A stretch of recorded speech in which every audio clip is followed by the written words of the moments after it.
Sitting in the bleachers in the rain. We've shed a million tears and drank as many old style beers out at the game. Let's go Cubby, Son Ranto, Son Ranto, Son Ranto and the lovable loser. Son Ranto, Son Ranto, Son Ranto and the lovable losers. Son Ranto.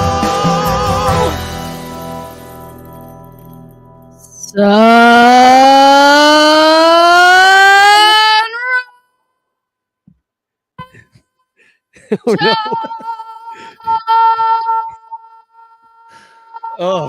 Oh no! Oh no! Oh no! We had the old dropout happen with that one. No. Yeah, it's because your mic settings has probably sort of one of those automatic cutout things. So that's okay. That was a really good scream too. I'm sad. I know. I could tell you were turning. You weren't turning Michael Cotton shade of purple, but you were turning somewhat puce. Is that a color? I have no idea. Is it like a mauve? You were starting to match. You were starting to match your microphone cover. That nice purple you've got going. Amazing. So it's I have so few opportunities to break out the old herald cry. Hear ye, hear ye. Oh yay! Oh yay! So, welcome to the Son Ranto Show. My name's Danny Rocket. You just heard Infield Fly Girl, and Michael Cotton's not here, but in his place tonight from the Cubs PS Plus podcast, it's Mike Waller. How you doing, brother? I'm doing good. Happy to be here. So, this show is the Son Ranto Show. It's brought to you by Bleacher Bunch Productions on the Fans First Sports Network, bringing you great shows like Cup of Cubby Blue, Baseball Rabbit Hole, and Mike Waller's Cubs PS Plus podcast. As you can see, I'm wearing my hat tonight, and Mike's wearing his Ranter hat. So we're all Bleacher Bunch tonight. 110 Patreon supporters also brought you this show. Thank you very much. And our super duper super ranters, Blake Beard and his fabulous tickets right behind home plate. Now, I always say third baseline because that's where they used to be, but he relocated closer to home plate. He is throwing a raffle to benefit Club 400, who's hosting the 1984 Cubs this week. And for $10, you can enter a chance to win his two incredible tickets. I just shared the link in the chat for that. Just wanted to point that out. Here's where his seats are. Those are hella seats, huh? Nice. And that's like where I sit when I buy a $7 seat up on the upper deck and then go sit wherever I want to. It's right there in that spot. Yeah, I was down there with the Salsa King of Chicago just the other day when Georgie Soler was hitting bombs off of us and almost killing our chances at a series win. This show is also brought to you by Rogue Wave Creative. And once again, Mike Waller all over the place. He is a super duper ranter and also supports the Son Ranto Show. So, Mike, I'm going to tell you to your face. Thank you very much for supporting us. You're welcome. Thank you for all the good content over the years. I was bummed to miss Ranter Fest, but at least I got the hat. Yeah, well, that's just, you can say you were there, though. No one will know the why. I have the shirt, I have the hat, but trust me, most people like you were there to me. I had to wear my one of my sons got me the Anti-Cardinal Social Club t-shirt for Father's Day this year. So amazing. And if you don't remember it, if you don't remember what actually happened there, you'll just be like Crawley and Eric Wheelo. So that's true. Exactly. What happens at Ranters Fest stays at Ranter Fest, mostly because nobody remembers what happened. Perfect. This show is also brought to you by Rogue Wave Creative. I already said that. And our Patreon Prize of the Month sponsors, Matt Kammer's Permanent Paintings. Somebody soon is going to win one of these suckers, a Ron Santo map. And I got to send those out to those of you who have won in the past. I'm sorry I'm late on it. It's coming. And also, it's brought to you by In the Clutch Shirts, which once again has cursed the Chicago Cubs by releasing a Mike Tauchman talk-off W shirt just right before Mike Tauchman hit the IL. Oh, my goodness. Can we get a Madrigal shirt? Exactly. Well, he even got hit in the hand. Yeah, he did. That's right. That he changed himself. I would like to get some credit though. I have saved I have saved Shota Imanaga from the in the clutch jinx. I was talking with Billy about making a Mike Imanaga II shirt, and he sent me his little mock-up for it. But I had noticed just before he sent that to me that Obvious Shirts also had theirs. Oh no. Yeah. So maybe, just maybe. Well, Billy and Joe are friends. And so Yeah. and Billy's very concerned about not stepping on the toes of Joe, and which is good to see because they're both kind of the same thing. They're both Right. working together, and they realize that, if you're the first one to it, then you get to do it. And they don't want to be ripping each other off. So Oh, totally. they do different enough things too that I don't think there's going to be a heck of a lot of overlap with those guys. But Yeah, There's that was different just a styles heck anyway. of a coincidence, that one. yeah, well, I did yell at Billy. This is a screenshot of our text thread here.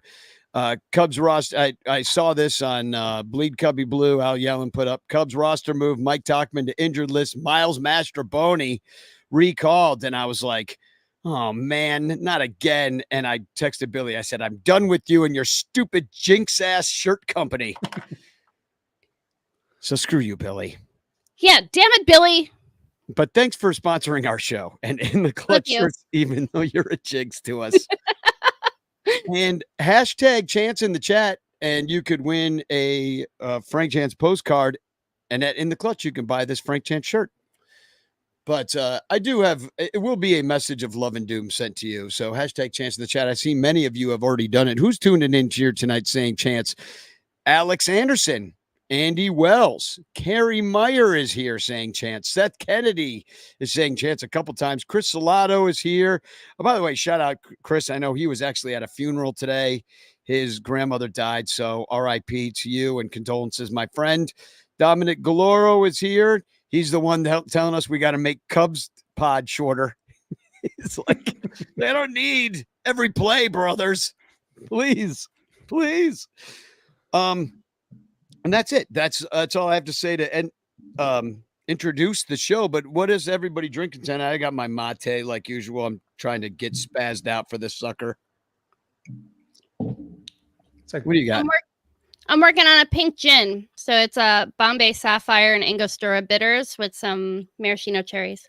nice. I I got some love- bullet and ginger. Nice. You guys are hitting the hard stuff tonight. I like your style. I might have to put a few more tablespoons of mate in my mug here just to keep the show together. If you guys start getting railed. That's a good looking drink. Well, it is a Cubs mug. So No, I was talking about IFGs. oh yeah, it hurts. I've been really getting into Prohibition era cocktails, all Yes. the things, because I really like gin, and like the peak of gin cocktails was like, we are gonna make a cocktail so good you're not gonna taste that this was made in a bathtub. Back in like 2019, my kids got me a little book, Old Man Drinks. Mhm. And the year before the pandemic, it was perfect. I think I made every drink in there during the pandemic. It was great. That sounds delightful. We need to like talk about that. For sure. I always say I drink like a man in a 1950s Western. So Do you remember those old placemats at the restaurants that would have all those weird old lady drinks like the Yep. grasshopper and the creme de menthe and stuff like that? Oh, good stuff. Well, speaking of old people drinks, Kyle Hendricks, old people yeah. Fountain of youth, baby. making moves. Yeah, I mean, he's brought his ERA. He had two great performances this week. Brought his ERA down to 7.46 from 12.71. One was in relief when Jordan Wicks, unfortunately, I guess, is he back on the IL officially? He is, yeah. I think he is. And so we're getting bit by that. IFG, I saw your tweet the other day of all the different injuries that the Cubs have had this year. It's a long list. Let's see if I can dig that up, because it's a lot of soft tissue injuries, which ideally you just wouldn't have those. Mhm. They are preventable. That's my big thing. And we've had a lot. And then the coaching staff is like, nah, I'm not really concerned about it. And I'm like, I don't know. I'm kind of concerned. Well, it seems to be year after. I mean, we complain about this year after year. And what I'm always concerned, wondering about really is does this happen to other teams? Like, could we talk? I've got Uncle Mike coming on the show to talk Mets later on tonight. Yeah. I want to ask him, are your guys just getting randomly hurt and then they put them out there anyway? And it doesn't seem like the training staff knows what they're doing, or is that just a Cubsy thing? Yeah, I mean, soft tissue injuries overall have been escalating over the past few years. I think strength and conditioning coaches are trying to get the more explosive power, which is what you're gonna suffer on the other end of that. When the more strength you have, the less conditioning you have. You need the stretchiness. Baseball's a rotational sport. A lot of it involves twisting around the middle. And when you twist around the middle a whole lot, you're going to end up with oblique injuries if you are focusing more on strong muscles moving fast rather than bendy muscles bending. And so this is, as of a few days ago, this was, the day Mike Talkman went on the IL. I wrote all this up. And so this is a list of all of our IL stints. What it was they went on the IL for, the number of days they have been on the IL this season, or for that IL stint, rather, and the money in player salary that has gone toward IL stints. I'm not great at math, but that is a lot of millions for not playing baseball. Well, and I think some of those are somewhat predictable. Or like Mike Talkman with a groin injury, that's just going to happen sometimes as you lunge for a bag.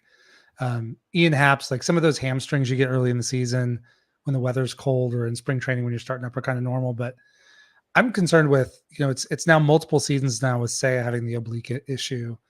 And Yes. we've had Merriweather with basically like stress fracture in his ribs, I think just from throwing. And then Ben Brown's with a slight compression issue with his neck, sounds somewhat vaguely similar. And those are not normal injuries. So why do the Cubs have, I could see random shit happening, but like, why do they have two of those in one season? Right. Why are we having our muscles moving so much that our tendons are breaking our bones? That's not ideal. I mean, if it's elbows and shoulders on pitchers, that's just pitching. Or ligaments, bones. Yeah. I know. And it's not the first, and it's not the first year we've been saying this, and that's the other problem. It's like, we've had this complaint for a while that we've wondered what was wrong with the training staff, that they weren't able to keep these guys on the fields. I wonder, who was that dude that was always wearing like the 1980s gym shorts or the American flag shorts? They had him before. He was always stretching Schwarber on the field. What was that guy's name? Oh yeah. He was like a Mike Napoli type, but that wasn't him. Yeah. But they let him go at some point. So it's been different people at this point. But Was it Matt Newton? Is that No. the guy? Sounds familiar. No. Somebody say it in the chat if you remember who it was. That guy was a lot of fun with his American flag shorts. But yeah, but the good news is that regardless of these injuries, somebody that, like Kyle Hendricks, was able to come back. And then you lose a Jordan Wicks. He comes out in relief. He does a great job in that game against the Cardinals. The Cubs don't end up winning it.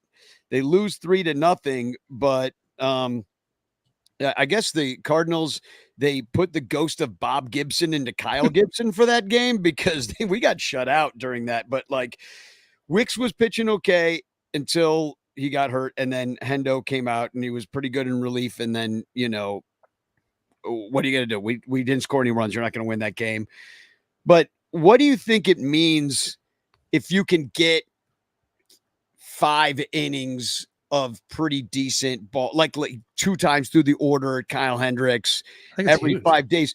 Do you put him back in the rotation in favor of like somebody like an Assad or a Wicks when he comes back, or has he earned his spot? I guess is what I'm saying. One start since he blew up.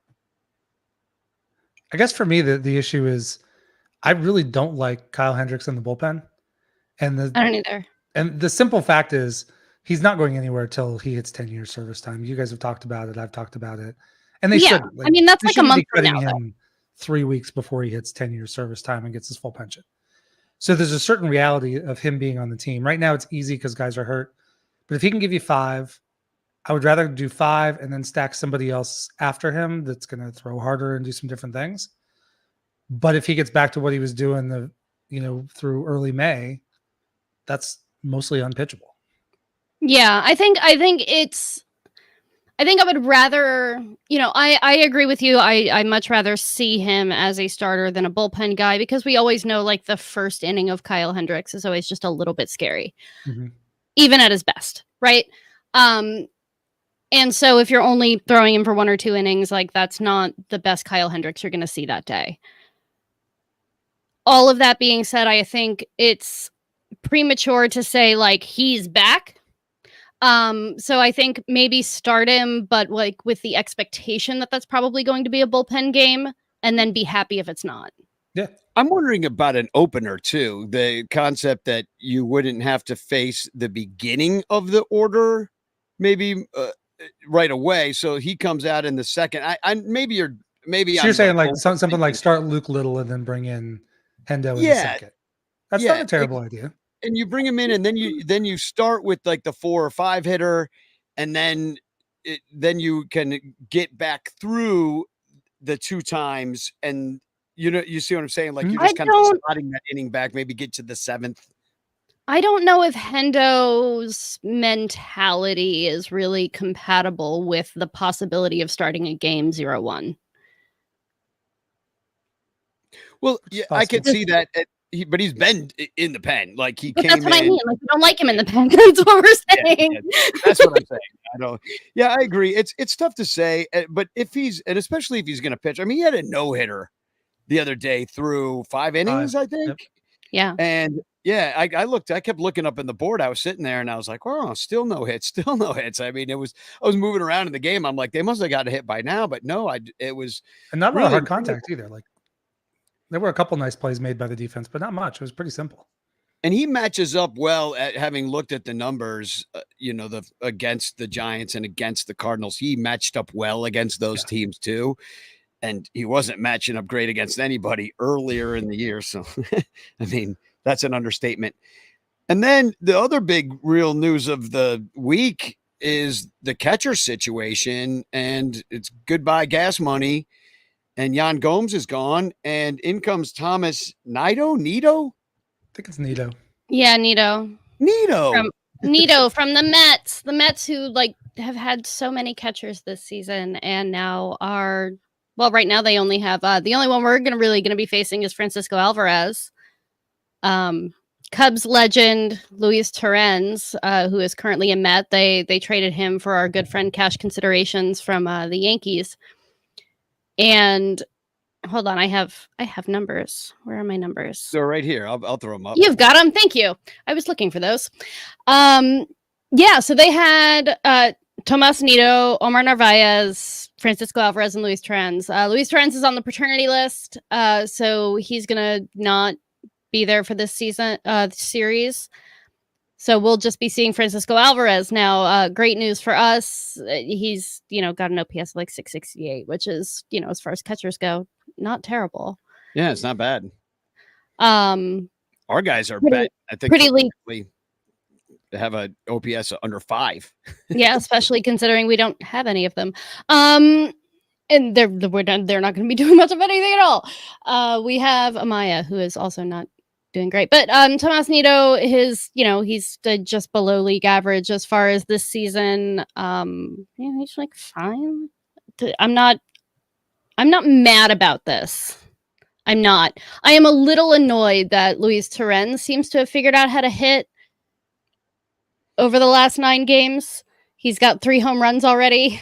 But nothing about that would change what the Cubs had to do last year. Yeah, but they would have had to have changed who they were last year, and they would have had to give him an at bat and a start. Ever. They can't do that. The 26th guy is not allowed to play. What are you talking about? Exactly. Well, he was in 13 games, and most of those appearances were as a pinch hitter. Yeah. He really wasn't given a shot. I mean, it was just kind of an insurance policy, I think. And then they just saw that Gomes still had something left in the tank, and they let those other guys go. Who was the other guy there was the dude from last year with the sexy guy from the Padres that they let go at the beginning of this year. Oh, yes. That's yes. Whoa. Our good friend Aquaman. Aquaman. Jorge Alfaro. Yeah, I wish they had kept him around. Not a great defensive catcher, but he can swing a bat and he's nice to look at. So that's enough reason for me to keep him on the 40-man. Well, and Gomes really stopped being able to do anything. I mean, he Right. really fell off a cliff. I mean, Mhm. last year, just incredible numbers. 267 batting average. He hadn't batted that high in a few years. 315 OBP, which you take for a catcher. He slugged 408. Ended up with 10 dongs on the year. I mean, just shocking. Almost had an OPS at league average. And then this year just fell off a complete cliff, slashing 154, 179, 242, became unplayable because even the defense wasn't showing up. But if you look at Nito, who they're going to go with, I guess, as the backup, and Amaya is the main guy now. Sure. 30. I don't know what they're going to do. I really don't. Well, 30. Nito's defensive metrics have been really good. Nito's metrics. Yeah, I heard he's a good pitch framer, but he's actually worth -4 defensive runs saved this year. Is that one Yeah. of those statistics that's mostly like magic? A little bit. I don't know. I don't But think like it's I'm also looking high at, scoring. I'm not sure how to clip this for the show, but I'm looking at Baseball Savant now, and he is 72nd percentile in blocks above average for catchers. He's 84th percentile in caught stealing above average. So I'm hoping he can at least slow down the running game a little bit. Well, and the Mets and the Cubs are I'll do this when we go through the comparative stats between the Mets and the Cubs.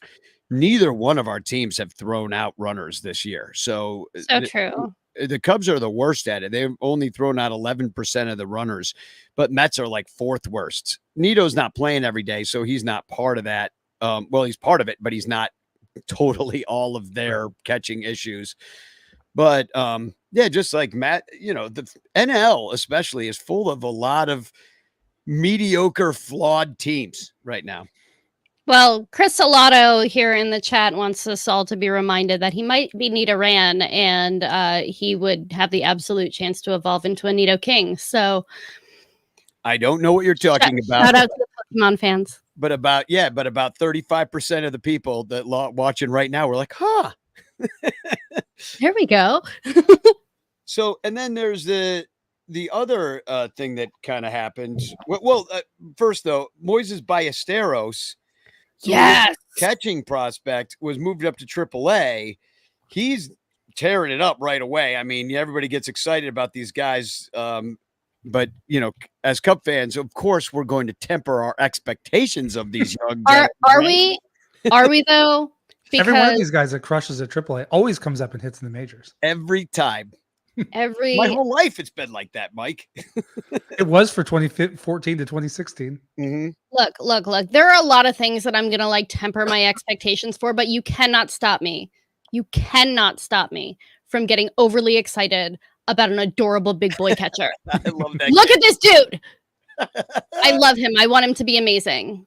He's gonna get mistaken for Fabian the ball boy. He is. I'm sorry, that needs to be a commercial at Cubs. DM me. We'll figure it out.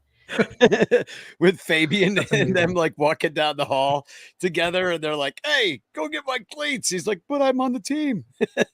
You might have Fabian leading him in a workout.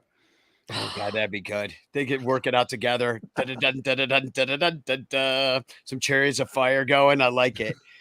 Little 100-meter dashes around the ballpark. I Well, mean, he's a really good example though what they're looking at right now. So I've Yeah. seen a lot as the Cubs are struggling. I don't even want to think about the trade deadline at this point, but I've seen a lot of talk about the Cubs need to sell.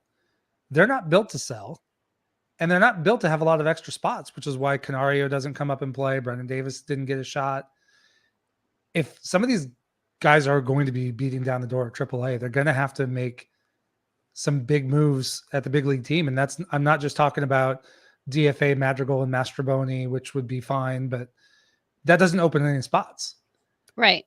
So at some point, I mean, do you move on and trade Nico Horner? I mean, we got 2 corner outfielders that have no trade clauses. That's such a smart move too when we have so I know. many outfielders. And PCA, whether he hits or not, I saw today he's tied for the major league lead in defensive runs saved. And he's Right. got 240 less innings than everybody else he's tied with. So he's doing exactly what he's supposed to do. Yeah. He's massive value, even if he doesn't hit. Right. He's not here to hit. He's here to catch baseballs. Mhm. Like, and that's great, except that you have the guy in the middle whose job it is to catch all the baseballs because your slow guys on the corners are supposed to hit all the dingers. Mhm. And when they are walking around holding their obliques and their hamstrings, that's not helping us very much. Yeah.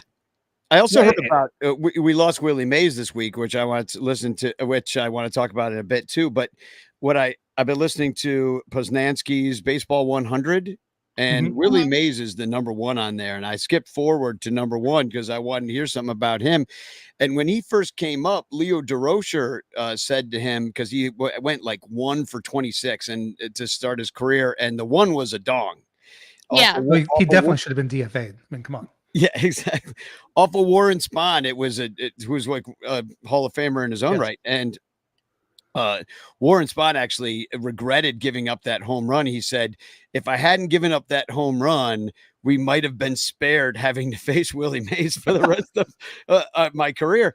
But That's really funny.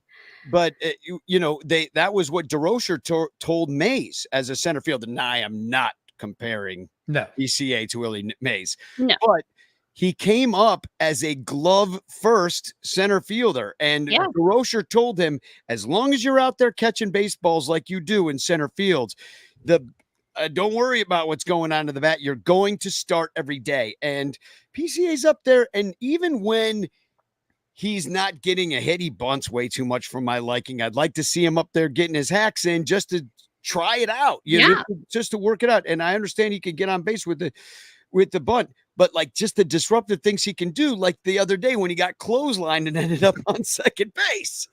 Well, and that's a really good example because I mean, even if he has a swinging bunt, right? He's so damn fast.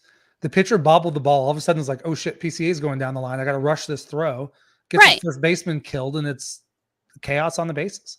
Perfect. That's exactly what you want. We have so many guys on the team who are hack at everything and hope that you hit it. Like, it's nice to know that there is somebody who is just like going to be fast and weird, because that weirdness is enough to cause some damage. Just like baseball players can't do a whole lot of thinking and moving at the same time. So if you're doing something that they're not going to expect, like they have to anticipate so much at this level of baseball, right? Like you just anticipate that things are going to happen in a way that you predict that they're going to happen. And if you are unpredictable, that is a huge benefit to the team. Yes. Well, now he's predictable because he bunts all the time. So just play him in. He's not going to try to hit it. Well, and you have him trade off and let's say a bunt like once, like just to fuck with him. And then I don't mind him bunting once being unpredictable. I don't mind him bunting once every couple games. I mean, it keeps the third baseman drawn in and first baseman tight. As long as you're doing it in a position where that third baseman doesn't have the opportunity to like anticipate it happening before his brain short circuits and he's got to remember what to do with a bunt because he hasn't practiced that since the lower minors. That's perfect. That's what you want to use a bunt for. And PCA will make some really stupid decisions on the bases just because he's full go all the time. And that's okay. We'll live with that. Well, also that's, I think, the Cubs system. That's what they teach him. They're like, let's do the dumbest things possible on the base pads and let's make as many outs as we can on the base pads. That way we don't have to make them at the bat and ruin our batting averages later on. Because I saw this stat the other day from Jesse Rogers that the Cubs just made their 30th out on the bases, which leads the majors. It includes their 14th at home plate. Now I can hear Michael Cotton in his car right now being like, the contact play. Ah! And it also leads the majors, at getting thrown out at home. And they also led the MLB in outs at home plate in 2023 and 2022 as well. So this is just kind of our Achilles heel in general. And I think it's because everybody knows that we're going to do it. So you talk about the element of surprise on the contact play. It does not exist for us because we're definitely running. You could definitely play in. And if you make a clean throw, you're probably going to throw us out. I think the other piece, and this is more like maybe when Madrigal got thrown out at home plate, the offense has struggled so much this year. I think it's making them take some chances they might not otherwise take because they don't trust the next guy coming up to get that hit and get anybody in. So we've got a live play right now with a guy rounding third base. Let's just take our shot and go. Well, and I can prove it. Like, I wanted to bring this up tonight too, and this is a perfect segue to it. Is the Cubs with this year with runners in scoring position? Here are the numbers overall, and Cody Bellinger leads the team. Well, actually, Garrett Cooper leads the team, but I didn't want to just do qualified players for this. But as far as guys that actually play for the team, Cody Bellinger actually leads the team in clutchness, if you consider RISP a clutch stat, which I do. He bats 339 with a 943 OPS. Ian Happ is kind of surprisingly next. I know a lot of people think he's not clutch, but he really has been. Batting 250, 935 OPS, and with an OBP of 418. Now he walks a lot, like in these situations. He's taken 17 walks in those at bats. So that's going to add on to that 418 OBP. But Cubs are 5th in walks overall in the major leagues, and Ian Happ is a big part of that. Morel, pretty clutch, 879 OPS, but only a 231 average. Tauchman clutch, 256 with an 808 OPS. And now it kind of goes down from here. Suzuki, 250 average, 768 OPS. Wisdom, 190. Now, you're not expecting much more than that from him anyway, but Bodie, 250. Madrigal was 265. Mervis even was 286. Now, those aren't that bad. I mean, the major league average batting average is 240. Yeah, that's what I'm saying. So I'm like looking at this list. I was expecting to be like, everybody's hitting 183 with runners in scoring position. They all suck. And it's not true. No, There's but look quite at a few Dansby, guys. Nico, and the catchers. Exactly. So, and that's the issue. That's the issue, because you got Horner batting second or first sometimes, 180. Swanson, 175. Crow Armstrong, 172, but Young, Michael Busch right there in the middle of the order, not coming through. 156. Canario was barely here. Amaya at the bottom of the order with ducks on the pond, 130. Mastroboni, absolutely dog shit with 0.091. And then he's not here anymore, and it's probably for this reason. Gas money out of gas, 0.074 with That won't runners even in get you a scoring. DUI. Yeah, exactly. Sir, you're free to go. Literally. Get the hell out of here, you DFA. I was taking a look over here just while you were pulling all this up, because I can't pay attention to anything. But I was looking at this here in the Baseball Reference player value section. They'll find you've got the option to you can sort everybody by how many runs compared to the average player they make on the base path, right? And so Pete Crow Armstrong and Mike Tauchman are both leading the team with runs over replacement, basically, as far as base running, with 2 each. Ian Happ is a run above the average. Nico Horner is a run above average. Christopher Morel is a run above average with running on the base path. Everybody else is fairly average except for Michael Busch. Garrett Cooper was a whole run below average in the 12 games that he played. So that's pretty bad for 41 at bats. I was going to say. Yeah. How'd you do that? Nick Madrigal with his tiny little legs, of course, was a run below average in the time that he was here. And Seiya Suzuki is a run below average in 216 plate appearances. So, we have our guys that we know that, are going to do better than average on the base path, and then the ones who, probably they should hit the ball over the wall if they want to score. Well, and this is stepping back in context, but while you have it up, look at the R field rating. Yeah. PCA is 7. That's insane. 7. Such little playing time. He's making up for Christopher. Bless him. Well, and the amazing thing about PCA is I can think of maybe 1, maybe 2 diving catches he's made. Everything else he just glides to. Yeah. It's every time. I swear to God, every time Ian Happ touches a baseball, PCA is standing right behind him. Yes. Yeah. In right, and for right field too. He's backing up every single play, which he needs to not back up. Say he needs to run in front of him so he can catch it when it falls out of his glove. Yeah, exactly. They just do that circus catch thing. And as long I'm as we're on sorry. I love Saya, but exactly, just be standing there. It'll be like a bananas play. yes. But the other thing I like about PCA is just like for years we've been complaining about how that this team seems to be all made up of like the same kind of guy. Yep. Just like, oh, we got all these, high floor dudes who are solid, 10% above average. And PCA, he might be a total bust. Like he might be out of the league in 5 years. I don't know. And if he never hits above 200, maybe he just ends up a defensive replacement or something like that. But right now, he has the potential. If he hits at the major league level, the guy's a superstar. Oh The guy's God! an Oh God! You know what I just realized?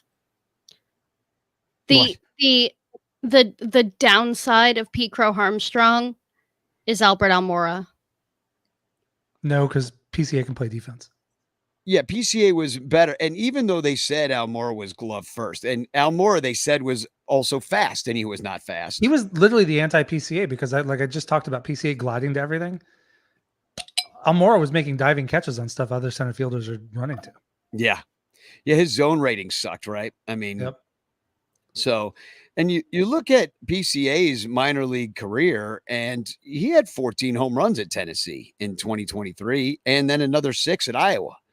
So he's capable of putting up some power numbers as well. So, but not if he's bunting. Well, at every level he's moved to, he's had an adjustment period, and it's usually been shorter than this, but the other levels weren't major league pitching either. But he's been feeling bunty. Yes. So, the other thing I want to talk about in this first, and maybe how it relates to these games, is the Neris situation. And I don't know if he lost his closer role, but he blew another game on Monday night. The Cubs could have swept this series, which is pretty disappointing that we couldn't, because they made the Giants look like the Cubs have been looking, because they're all of these flawed teams. The Giants have pretty like rotten defense. When you look at their numbers, they've had a lot of errors and stuff. We saw that they were dropping baseballs. It was leading to Cubs runs. They literally looked like us on a bad day.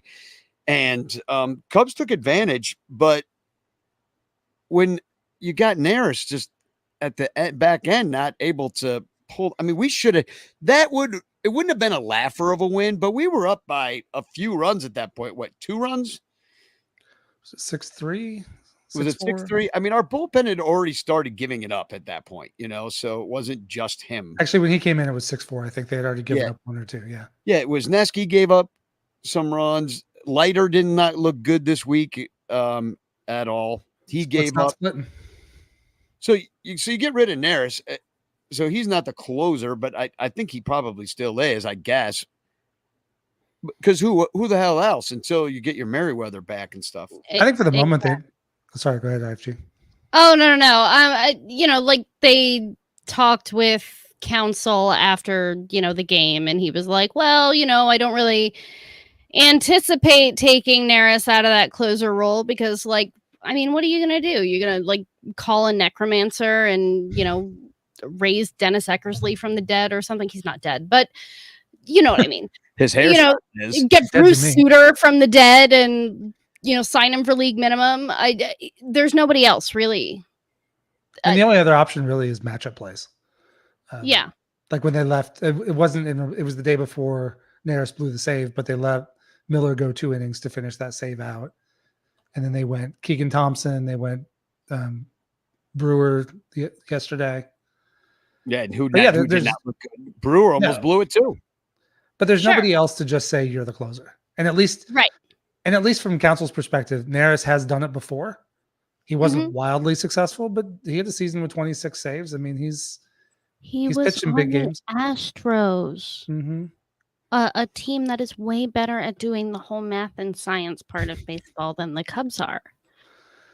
He just needs to throw more strikes. It's just the walking guys is killing it. Well, yeah, and I did see we strike out quite a few batters out of the bullpen, but we walk a lot. And not to put too fine a point on it, Hector Neris is 35 years old, which is like 100 years old for a relief pitcher. Well, and, yeah, and oh, good. I'm just saying, and they were already saying his velocity was down at the end of last year. So yeah, and one of the trends I've seen from the Cubs, I've brought it up in countless Cubs pod because it's always the same freaking game, is a lot of times the reliever comes in. If they come in a jam, they walk the first two guys or walk in a hit. Then they settle in, they're fine the next inning, but they've already given up the tie and go ahead run, or they've already eaten into the lead. And it's coming right out of the bullpen. Those first couple of hitters is when you really have to be the most nails. And which is interesting because when Leiter's been bad, it's been putting him out in clean innings where he has his problem. Yeah. Well, and he's supposed to face the lefties, and then he's got the one freaking pitch and if it does not work, then he's done. It's not going to work. It flattens out, and nobody can. If that pitch isn't working for him, he's not a major league pitcher. We have a question in the chat if y'all are interested. Sure. Yes. Andy Wells says, my question is, why did they release Carl Edwards Jr.? I think he did the closer role, and his ERA was 187. I'm assuming he means in AAA right now. I would say a couple things. I had looked at his numbers this week. One, Carl Edwards actually had an opt-out. He opted out, so the Cubs granted him his release. It was not the Cubs' choice. But it was clear they weren't bringing him up. And if you look at his numbers, he threw 24 in the third innings, had given up 20 hits and 15 walks. So while the ERA was good, he's putting a lot of traffic on the bases. Yeah, 1.438 whip probably did him in, I think. I feel like I adore Carl Edwards Jr. I wanted him to happen so bad. Huge fan. I wanted him to come back so much. And I can still remember in my head the pitch that broke him. And it like brings tears to my eyes to even think about it, because he made the right pitch and it like worked, and it did not get the right call, and he's had the yips ever since. And there's just nothing you can do when the guy just doesn't have it anymore the way that he used to. No matter how much you adore him, no matter what his history is, like once that happens, he just never really came back. I don't know. I wish the best for him. I have no idea what the future holds for Carl Edwards Jr., but he of course is always going to have, the love and adoration of us Cubs fans who were, Well, they almost finished the game of the World almost. Series. Yeah. I mean, I'm sure he'll get another shot because he's a relief pitcher and everybody needs relief pitchers. And I hope so. One of my favorite memories, I'll hold this the rest of my life, is him after the World Series running with that W flag for his buddy Will. I mean, it's one of the best powerful story. Ever. Yeah. Yeah. So he'll always be a favorite. That'll always be one of my favorite pictures from the World Series win. So one of the guys that got one of the saves this week, and the Cubs went 3-3 since we last spoke. So one of the guys was Keegan Thompson, who then that very night went on to have a baby. So well, he didn't have it, but his wife did. But there, Maddie Lee tweeted out this picture of baby Coop on day one. I'm like, that baby looks like it can vote. What do you mean it's day one? Doesn't that baby look old? It's like coming out looking 1 year old. I love old man babies. They are so cute. Yeah. Look at little Cooper Thompson. Little butt chin on that Cooper kid. Thompson, by the way, amazing baseball name. We're going to see this kid in 20 years. Oh, yeah. Him and Bo Steele. Oh, yeah. Yeah. Oh, my God. Can you imagine him on the same team? Bo Steele. I already want to buy that card. So, and the other thing I want to shout out, just some things that happened this week. First of all, Monday was Pride Night at Wrigley Fields. Go Pride. So it was pretty cool. Check out how they did. They've got the new colors up on the lighting stand. Oh, that's awesome. I love it. So they made it rainbow. I hadn't seen that before. I didn't know that they could. I knew they could make it blue and stuff like that, but apparently they can make it whatever color they want. So that's pretty cool. And yeah, so that looked great. They were a lot of rainbow stuff. Everybody was wearing those jerseys. And what I really loved about it is like it was just like every inning, they leaned into it a lot more than I'd seen him lean into it in the past. There were a lot of groups of people from the LGBTQ plus community there and just having a good time and enjoying baseball. Cubs have a lot of gay fans, and it's freaking awesome. So If you're not going to Shout lean out into it, to you shouldn't do it. LGBTQ. what's that? I said, shout out to the LGBTQ. Yeah, exactly. I didn't know. I never heard it spoken that way. So the other thing that from that night is that I got to see a friend of mine who was there supporting his brother with a Pride jersey. This is me and my buddy Tom Meyer, and he's Aw. got his diversity shirt on. We haven't seen each other for 30 years. This was my best friend in high school. We totally had lost touch. I got back in touch with his little brother, who was there with his boyfriend, and they wanted to go to this game so they can get their Pride jerseys. Obviously, Tom's there supporting his brother. And it was just great to see him. So that was a beautiful thing. And then the next night, it was Poncho Boy for a Day night. And this is Steve, who won the Ranter Fest auction of Poncho Boy for a Day. There he is holding his rain poncho that I bought him. Amazing. And super nice guy, loves kind of how we're doing things, love that we're raising money for Lost Boys. Just heard about the Ranters for the first time, didn't even know the actual Poncho Boy story. When I told him, he's like, "No, I just thought it'd be fun to hang out with you guys." He had no idea about the poncho. He's like, "I don't know why I'm getting a poncho or anything." So I told him those stories sitting out there. And if you could see behind, up above Bleacher Jet's head, there's like all that smoke in the background. Mhm. That's all from that huge fire that was downtown on Tuesday in Chicago. Oh, So wow. it was kind of crazy. Wait, what? It was a huge fire downtown, or I think it was downtown. It was definitely south of Wrigley. For the record, I'm no longer in Chicago. It wasn't me. I trust you. And then on, yesterday for the day game, I was hanging out. I snuck down to the front row, just like IFG likes to do. And I was down there with the Salsa King and his family and brother. So that was a lot of fun seeing them. His brother, I sat down and Jorge Soler hit the grand slam. And he's Heck like, yeah. and he Wow. turned to me and he goes, "Get the hell out of here." Aw. No, I love Georgie Sunshine. He's allowed to hit whatever he wants to. And then at night, we did the crosstown thing where we go to the Sox game. So I finally got to hang out with the 108 guys. So I went down there with My Tai Guy and K Fids. There's Larry Hawley and Alexis, Mike Prasnowski. As you can see over there on the left, we see Tom in the back, Tom Garcia. You can barely see him and his wife way in the back there. And also you can see a Beef Loaf, if you're familiar with that, guys. These guys are a lot of fun. We're super welcoming to us and to do this crosstown thing. My Thai Guy, the last time that he was in at Sox Park, which I think was Cub Sox or opening day or something like that, they kicked his ass in the bathroom. So this was his first time back, and I took care of him. I made sure he didn't get too out of hand. I saw him going around and talking to people, and I was keeping an eye, just making sure he wasn't, getting himself into. I'm so glad that you have gotten to meet and hang out with Beef Loaf recently. I saw him the last time I was in Chicago a couple of years ago. I got to hang out with the 108 folk, and it was a ton of fun. Really great fun, like just a fun guy.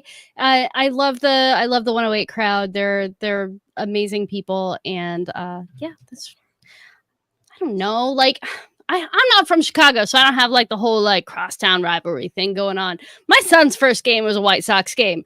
Like I dig those people. They're fun. I adore them. I got family that's Sox fans. I don't think I could ever be one just because it's like I'm too far gone.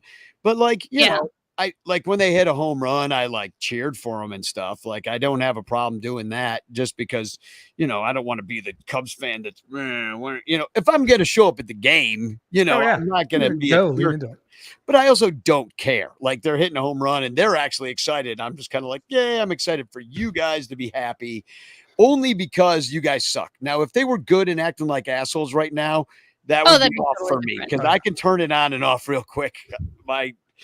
The last time I went to a White Sox game, it was the Albert Bell corkbat game. Ooh. So it's been like 30 years. That's been a minute. So we should take a quick break. Hashtag chance in the chat if you're nasty. Please support us on Patreon. It's how we pay for everything that we do here. So patreon.com/sunranto, please. And go get yourself a drink. We're going to come back. We're going to talk a little bit about a couple more things going on in Cubs land. And then we're going to bring on Uncle Mike. He's going to talk some Mets with us. It's going to be freaking awesome. I'm excited. But patreon.com/sunranto. We'll be right back. All over Chicagoland, there are thirsty, frazzled, overworked Cubs podcasters who are struggling to survive one more baseball season in the dog-eat-dog world of unpaid content creation. But it doesn't have to be this way. You can make a difference. Become a super ranter at patreon.com/sunranto, where your support ensures that poor, sad, pathetic, ugly, loser Cubs podcasters can pay for tickets and beer, and in turn, line the pockets of the baseball oligarch Ricketts family. Just $1 a month can buy a scorecard. $5 a month can pay for guitar strings to write a Cubs song. And $10 a month almost buys one beer at Wrigley Field. Cubs content creators are the lowest pieces of pond scum garbage that slither over the face of this planet. But super ranters help them get drunk and screw off at baseball games. What do you get out of it? The Sun Ranto Show delivered to your podcatcher without stupid advertisements like the one you're seeing and hearing right now. Plus, at other Super Ranter levels, you can get Cubs music, access to private Sun Ranto pages, the Ranter calendar, and special thanks and Ranter recognition in our live broadcasts. Plus, eligibility for monthly prizes. What does Sun Ranto get out of it? Your money. For tickets and beer. Go to patreon.com/sunranto. That's patreon.com/sunranto. And become a Super Ranter today.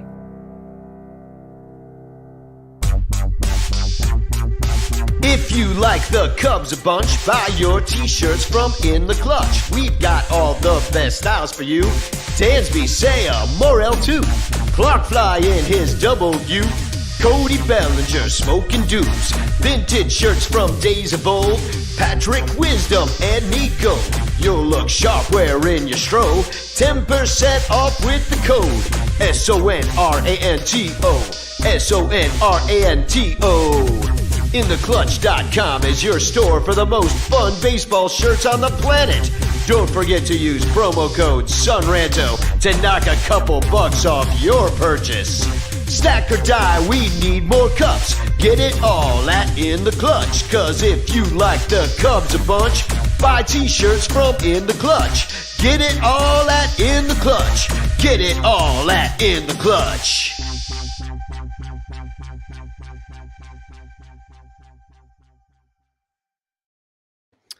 We are back on the Sun Ranto Show. Hashtag chance in the chat if you would like a postcard sent to you by me with a message of love and doom. Also, please use the code SUNRANTO at In the Clutch shirts, 10% off with that code. They are a sponsor. One Patreon member is going to win an In the Clutch shirt at the end of the month. Also, permanent paintings on Etsy. That's Matt Kammerer's incredible art. He is one of our Patreon sponsors as well. Check him out at etsy.com, shop permanent paintings. And hashtag chance in the chat. I already said that. So anyway, a couple roster moves we'll get into, and then we'll I want to talk a little bit about something that kind of happened this week. But Ethan Roberts was placed on the 40-man. So that's cool. Little pitching help, maybe. I mean, he's yet to make his major league debut, or did he come? No, he was up in 2022. He made the team out of spring training before he tore his elbow. Yeah, that's right. He was up, and then he went down. So that's exciting. I know that Evan Altman from Cubs Insiders, good friends with Ethan, so I'm sure he's super excited. And that made for a quas DFA, which means Nelly V was given to the Royals for nothing. And he still wouldn't be playing in Chicago if they hadn't made that trade either. So, yeah, I don't know. You're right. But it's a shame. It makes me wonder, mean, that was the arm that they went and picked up to help us down the stretch when the bullpen needed help. This year, the bullpen needs help. I mean, I kind of wondered with the Quas thing is like, do they think he's toast after this injury, or they think he just sucks? I mean, his issue was always command. I mean, he has plenty of movement. He's got enough velo. When he was on, he looked really good. But his numbers, I don't have them in front of me, but they were awful at Iowa. He just didn't figure anything out. He would continue to walk guys. And I think it just, the 40-man roster, the Cubs put Porter Hodge and Michael Arias and a couple other guys on it in the offseason to protect them from the Rule 5. There just aren't that many guys to cut. Yeah. You'd have Which to is wild considering how few people we have that we could trade for anything of value. Yeah. I mean, like Colton Brewer, he's not great. You could have cut him, but he's also kind of getting outs in Chicago. I mean, he's not their worst reliever. Is he? I mean, he's not the worst one we've had. Yeah, that's for sure. Right. But it's just a matter of time with these guys. Like, nobody is all that elite. I mean, even the fact that Mark Leiter Jr. gave us the year he did last year when, all of a sudden he found like the splitter that would all of a sudden be a reverse situation. That was unexpected. They've been doing that. They're like, you just have one good pitch, so we're going to put that pitch where we need it at the time we need it. And they're just like, this is an elite skill. We're going to very specialized. And I just wonder, but if you're trading for a guy like Quas, and this is going to be the guy that's going to anchor the back end of your bullpen, and now you're wrong. Again, you're wrong. So why am I trusting you moving forward with being right? Right. I mean, I just said, I don't want to make too much of it, but Nelly V, he's not doing that good on the Royals. So whatever, but still, and you're right. He wouldn't be on the team anyway. So, and on the flip side too, if you're going to cut somebody else, it's going to be like, maybe it's Colton Brewer, which is fine. Or otherwise you start looking at the Palencias and the Luke Littles and look at what Jeremiah Estrada's doing now. Like, these guys sometimes take time to find their, whatever it is to click. It doesn't always come right away. And I would hate to see Palencia and Little all of a sudden also killing it for other teams while we're still carrying Quas. Yeah. Fair. And then this was kind of interesting. I was kind of surprised to see this kick off after all this time, but Joe from Obvious Shirts, he tweeted out, and he's got a lot of pull. He's got a lot of Twitter followers and stuff. Mm-hmm. Obviously, his shirt company is very successful. Not like In the Clutch shirts, which just jinxes our players guy after guy. But the Emis Catuli building, which you can kind of see, it's like there's 3 brownstones that are right there on Sheffield Avenue. They're going to become a modern, little bit couple story taller building. With ugly is the word you're looking for. Yeah, ugly. It's the modern, they're building these everywhere in every city right now. These, what they're calling mid-rises, I guess, and they're ugly. The same. It's cookie cutter. It's like it's the McMansion of the city, if you will. They're made vinyl siding that you can buy at Home Depot. I mean, some of these in whatever neighborhoods are fine, but there are also places where people do renovations and they keep sort of the old looking facade. They could totally retrofit this building, gut the insides, do something to kind of keep the look and feel of the front facade and have everything inside be brand new. And Wrigleyville's the kind of neighborhood to do that. 100%. Well, and there's a petition that's on change.org, and it was posted by Lisa Sorensen. And she said, maintain historic view from designated landmark, Wrigley Field, former Torco and Emis Catuli rooftop buildings on Sheffield are pending demolition. Alderman approved 29 unit, 5-story TOD apartment building. What is TOD? I don't know. I've worked in local government, but not that local tough government. On dirt. Apartment building that would tower 2 stories higher. It's a little bit of an overstatement. Tower 2 stories higher than the 3 Greystones built in 1901, 13 years before Wrigley Field was built. The new building is more visible from Wrigley's Field's view shed and Wrigley Field's view shed and negatively affects the rear North Wilton neighbor's quality of life. There's probably a neighbor who doesn't like it. There's a QR code if you want to scan your screen right now, but they say we must act now to save the spirit of Wrigleyville. Sign this petition to urge city officials to reconsider this development and preserve our historic views for future generations. And I just want to know where this energy was when the field looked like this. And there were no giant video boards on, and all those buildings, which you can see, were rooftops which shared revenue with the Ricketts. And there was a deal that was signed by the Cubs for 25, 27 years. I forget what it was, but they signed a deal, and the Ricketts hired more expensive lawyers, and they broke those contracts. And they lost, by the way, to one of the rooftops. They lost some lawsuits, but they won most of them, obviously, because they can afford to win. And, since then, not only have they built those, they've completely changed the view. Now it looks like this. There's 2 video boards. You see, they're giant. They block many a rooftop. They've totally changed the view of what you once saw at Wrigley Field. It is no longer, this is a landmarked building. And I think that my overall point being, people draw their lines where they want to draw them. But for people to get mad about this now annoys the fuck out of me, because in 2014 and 2013, when they started blasting ads over the fucking Dixieland band and not letting those guys play anymore, I knew, or limiting the amount of that John Benedict could play organ, or Gary Pressey first playing organ, because they needed that space for walk-up music and advertisement and all the shit they were going to do now. Nobody said shit then. They're like, we need to do it because there's no way we win the World Series without doing this. And that might be true. I don't know. Maybe they never will spend money on the team because they did not have these revenues. They didn't have these revenue streams planned. But it annoys me that now there's just one building that now everybody's going to say, but we've lost so much. And I'm like, yes, you should have never let them start. You say that's a 100-year-old building. It's landmark, but you could still fucking build TVs. Can I build TVs on the fucking Grand Canyon too? You know what I mean? All of that being said, I mean, I hate to be terribly cynical. Sure, they're going to put in this apartment building. It's going to be 2 stories higher. So it's going to be 20 feet higher than the video board at Wrigley Field, the Schwar board, if we want to call it that, so we all know exactly what we're talking about. Okay, so the Schwar board is 6,000 square feet. So it's almost half the size of the T-Mobile Park video board at just a little over 11,000 square feet. I mean, Ricketts, who loves to spend money on anything that's not a baseball player, would love to just build a bigger video board to hide that apartment complex.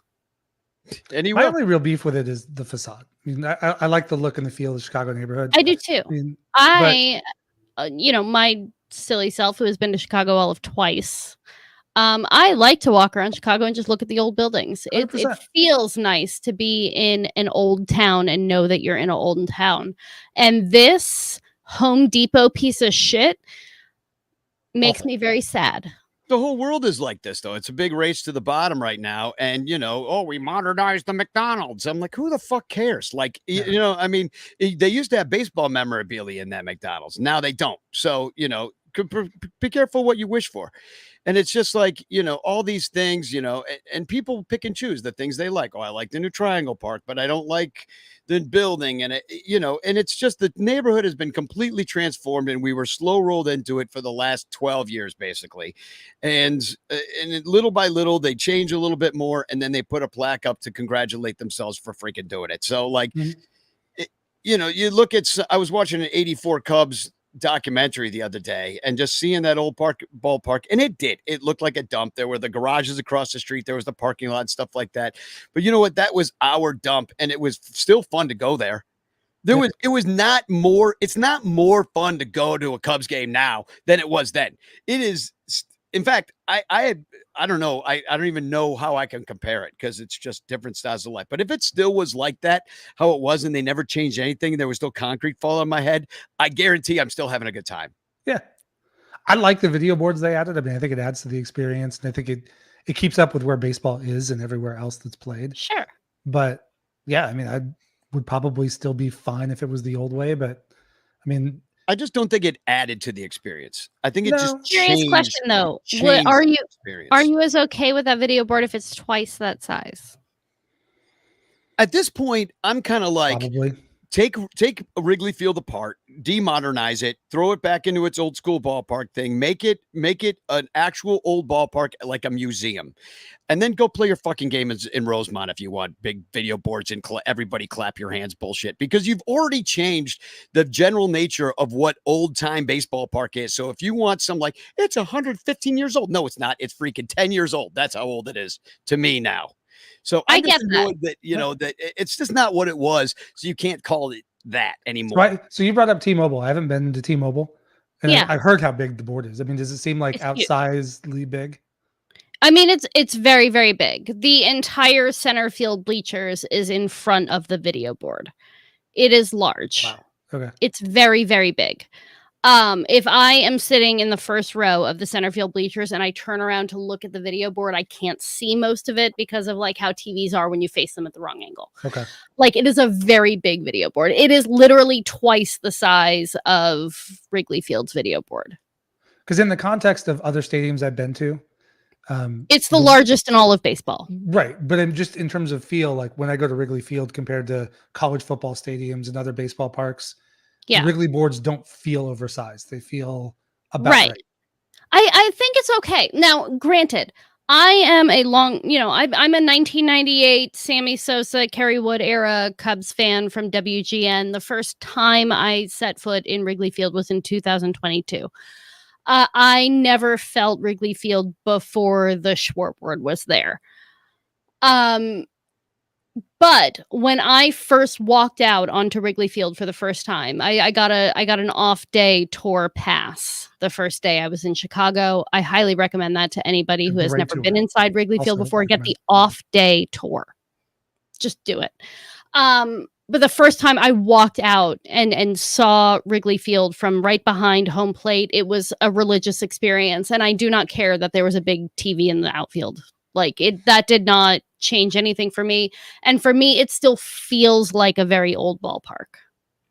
It does. I just kind of the more that you just nick it and No, more I and more that, I you get know, it. that's my I only totally issue. get it. From somebody who has grown up with that ballpark, coming from not having the TV, not having the LED lights, not having all of this, that, and the other thing, I can totally see why it feels like it's less than it used to be.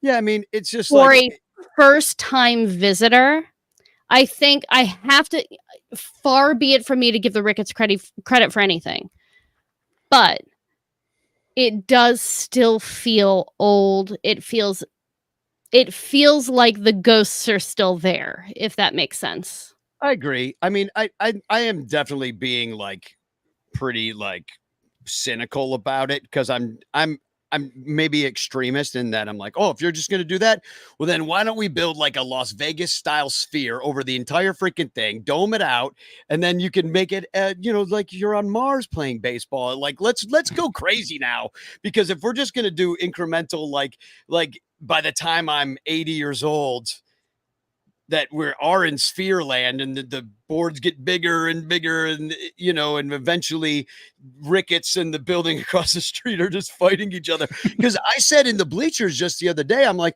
well, why stop at 6 stories? Make one of those, make a high rise, and then you could watch the game. Could charge extra.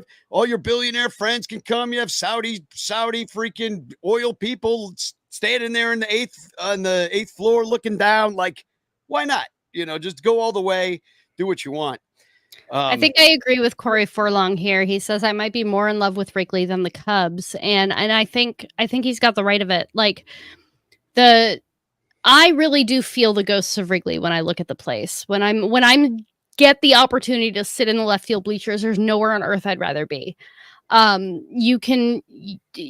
Like there is something about being in that ballpark that is so different than experiencing baseball anywhere else. And that has not changed yet. And I think like escalating, hey, if you're going to change one thing, you might as well blow the whole place up and do something else. Like I don't think that's right. I have to give credit where it's due. Like, yes, it is more modernized than it was. Yes, there is the video board, and yes, there's LED lights and whatnot. And I don't like how the LED lights affect the outfielders. Like, clearly, sometimes the balls get lost because they're a little bit lower than in other ballparks. Yeah. And you're gonna have those quirks and you're gonna have those changes, but it's still very much like the spirit of the old ballpark is still there, while still being accessible to new fans that are coming in. And if your job is to sell baseball tickets, it's still doing a really good job of that, clearly, because they're not putting the product on the field that is going to drag people into 100-year-old ballpark without all of that stuff. Yeah. I think too, before the Ricketts came in, and again, I don't love to give Tom all the credit for this stuff, but right. If there was going to be a statement made that like Wrigley is just not going to have video boards, or we're not going to put in some of these additional ad things, they'd be playing in Rosemont or wherever, because sure, the teams wouldn't stay. So I would rather have Wrigley Field the way it is than not have Wrigley Field. If that is the choice, then you do what you have to. Well, speaking of ghosts of Wrigley Field, it was kind of not fitting isn't the right word, but the fact that Willie Mays had played at Wrigley Field within his career, and then for the Giants to be at Wrigley Field, the place where Willie had played, and for him to die on that day while the Cubs were here was, I don't know, it's just an accident really, but it was kind of beautiful that they had a moment of silence on the video board right during the game when they announced it. Unfortunately, we were all cheering at first, like because Willie Mays, they put him up on the board and everybody stood and started to clap.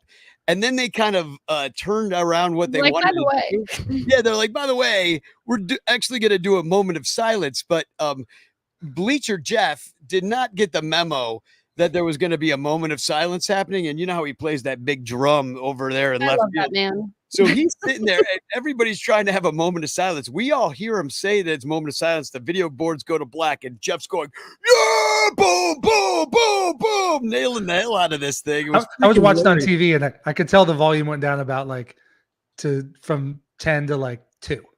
There was a very clear 2 still going. Yeah, it was definitely a 2 because they just kind of switched it up on us in the middle of it. It was still like a beautiful moment. And I thought it was funny on Cubs Pod when Michael Cotton mentioned that they had the Willie Mays patches, RIP patches on the uniforms the very next day. And Cotton made the point of, it's like, were they just carrying these around on road trips just in case he died? It's like, hey, we're going on the road, get the Willie patches. Like, is that what they were doing? I think they knew a little bit ahead of time. It was announced the day before he passed that he wasn't going to be at the tribute game today. So I think it was probably news that was pending announcement. So they had some time to prepare for it. And also with some time spent in the newspaper world, a lot of prominent people, their obits on file. They're ready to go. 100%. I mean, he was 93 years old, right. not to take away from a time of national mourning, but I feel like a person of his caliber with his story, like that intangible, that ineffable quality of the legend that is Willie Mays, and then he got to live to be 93 and to know how much he was loved and appreciated and respected for all of this time. I think that's something to be celebrated more than mourned. We should all be so lucky to be in that position. I don't know if you guys got a chance to watch. I was watching the intro, especially of the Rickwood Field game today, and it was really well done. And they had the everything was a tribute and a throwback back to 1940s era Major League Baseball. It was tremendous. And I mean, the tributes for him, the cheers, the crowd, they had his son was there and spoke, and it was just amazing. And it's a shame that he couldn't have stretched a little longer to be able to go and do that. But he also knew it was going to happen. He knew they wanted to honor him. So like you said, IFG, I mean, he knew the special place he has in baseball's heart. And he's kind of the last great from that era. I mean, there's some other players around. They had a lot of the old former players that are still alive were there. But he's probably the last big star that he's probably always the biggest star out of that league. Oh, truly. Short of Yeah. Jackie, obviously, for breaking the barrier. But in terms of being an all-timer great of the guys who got to play on both sides, he's the guy. Yeah. It inspired a lot of people too. So we're going to take a quick break, but I first want to bring up once again, just June. We're only 2 days away from David Lieb doing his suicide prevention walk out of the darkness. June. It's going to be June 22nd. He's raising money. So if you are looking for something to give to, I'm going to drop the link in the chat. It's called The Overnight, and he's a couple bucks away from getting to a few of his goals. So let's just share that on. And we're going to take just a really quick break, and we'll be back with Uncle Mike to talk about the New York Mets, who are coming to Wrigley Field. And we will be right back in 2 shakes of a lamb's tail. Stuff. Hey, Cubs fans, at Amazon.com, do you buy lots of stuff? Why not support the Son Ranto Show by shopping through sonranto.com/stuff? All you gotta do is fill your cart at Amazon with lots of stuff. Then before you check out with all of that wonderful stuff, head on over to sonranto.com/stuff and click any of our Amazon links before you buy your stuff. Check out like you normally would with all that beautiful stuff. And the Son Ranto Show will get a small kickback because of the stuff you bought. And you'll be helping the Son Ranto Show buy all the stuff we need to stay on the air talking about the Cubs and other stuff. Plus, you could win a monthly prize if some of your stuff is chosen for Amazon stuff of the month. And if you win, we'll send you more stuff. sonranto.com/stuff. That address again is sonranto.com/stuff.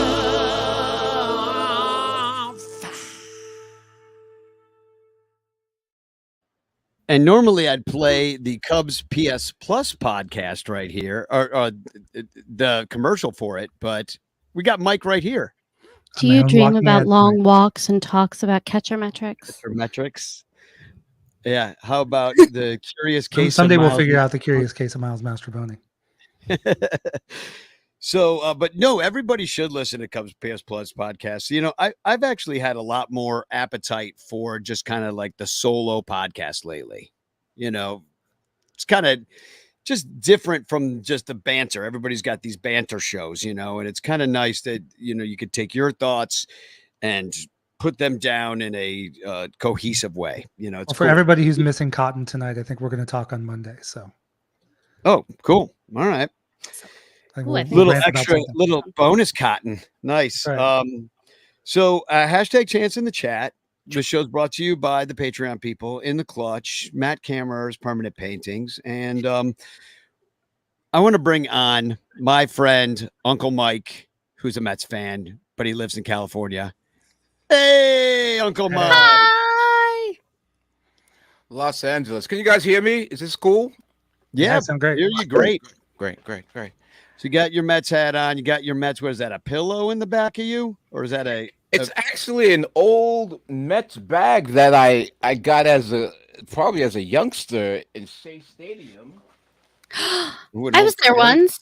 And I don't know what year this was, but I've had it for a really long time. As you guys know, bowling bag. It's like a duffel bag. Gear. One of those 80s style duffel bags. Yeah, it's like a little duffel bag. As you can, I have gear in here, but I can't remember. It was one of those things where back in the day, I guess you go to a game and they give away shit, so. Yeah, if you got that today, it wouldn't still be holding anything in 2030. This bag is made to test the time. This bag's got to be 30 years old. I'm from Staten Island. I think my dad had one of those. He carried his bowling ball around in. And if I can say two things, I want to say first of all, uh, Rocket, thank you for inviting me to Ranterfest. Rantafest. That's what it Yeah. is. I have it right there, Rantafest. Thanks for inviting me to Rantafest. I couldn't make it because I figured you guys probably wouldn't drink beer, and as you know, I'm a huge beer drinker. So, Sir, we I'm should drink offended. beer in sunny California, and I was thinking about you guys the whole weekend. So congratulations, and hopefully you guys do it again soon, and I'll definitely come in, perhaps drink some beer with you guys. Well, it's too bad you didn't come because Carrie Meyer is one of your biggest fans, and she says, "Yay, love Uncle Mike." And also, I want to thank Carrie. I saw that she, if you see the QR codes, we can't see them right now, but there were QR codes on your screen before. She clicked one of them and gave us $10. So IFG lunch on. I'll send you $10. Lunch on Carrie tomorrow. Oh, thank you, Carrie. I appreciate you. Infield Fly Girl, hello. How you doing, Uncle Mike? I'm doing great. Hopefully you're well, Mike. I guess this is our first maiden voyage together, all right? Yeah, I've listened to you many times, but course, nice to man. meet you face to face. I like Yeah. having Virtually mics on the face-to-face. mic. And I'm a Mets fan, guys, and we'll get into that in a minute. But I kind of wanted to jump in because I wanted to say something a little bit about Willie Mays. Please. Please do. That's legend. It's weird because, and I'll try to be brief because obviously, as a lot of past listeners might know, I'm a Brooklyn guy. My Mhm. mom was a big baseball fan, and the reason why I'm a baseball fan. But growing up, it wasn't Willie Mays. I mean, for us, it was Jackie Robinson because the Sure. Brooklyn Dodgers were Brooklyn. So it was Pee Wee Reese and Roy Campanella, and Jackie Robinson. That was Totally. the crew. And as you know, the Giants Dodgers, they were like the rivals. The Giants win the pennant being screamed, by Bobby Thompson hit that home run.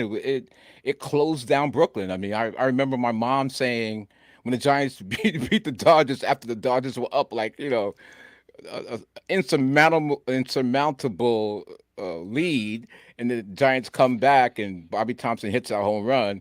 As my mom says, she worked in a factory in Brooklyn, and it just shut down the whole building. The elevator operator just left, and they were all and everybody was trapped on different floors because he was a factory worker in downtown Brooklyn, and the elevator operator left and left everyone stranded in the building. Oh Amazing. my God. I saw this from Corey Furlong earlier in the chat. He said that Willie Mays was on deck when Bobby Thompson hit the shot heard. That's why I got a fastball. I didn't know that, but I also heard that he knew it was coming and the Giants were cheating. I've heard that before too, that they were stealing the signs somehow. I don't know if that was a home game or what, but that they were relaying signs with a mirror or something like that. Did you ever hear that? Trash before? cans. Trash can, they're banging. That's the Astros. They got much more technological as time went on, you see. Yeah. But I have to say too, like, Willie Mays played 2 seasons with the Mets. I mean, if you go to City Yeah, he did. Field, if you guys, when you go to City Field, he's one of the first numbers retired. Number 24 That's is in the rafters, so to speak. He ended a 24-year career as a With- Met, right? And was in the World Series with Yep. that was 1973. Mhm. I can't say he led us there, but he was certainly a big part of the team. I think he only had maybe 64 at bats, and he batted like, I guess, 234 I have here, and what is it here? I can read it right off. It's 66, 239, and what's that? 44 RBIs. I mean, Mhm. in today's league, that's a $13 million player, right? Probably.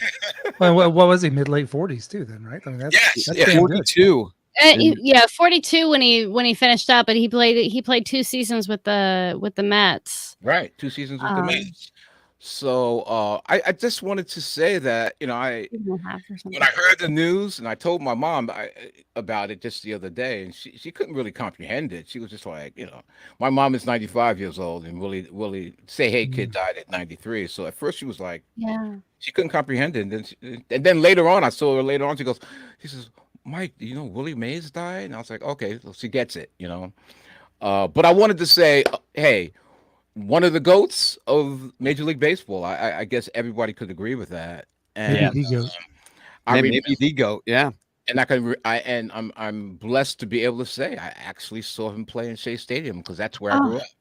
I That's grew up in amazing. Shea Stadium, so I got a chance to see Say Hey Kid. Even though he was hobbling, he had that bad knee that last year, and but hey, that was an all-star season, baby. that was a great season. We went to the World Series that year. Damn you, Reggie Jackson, and but rest in peace, man. All the my condolences to the family and friends, and he will be missed. But Yeah, remembered sure.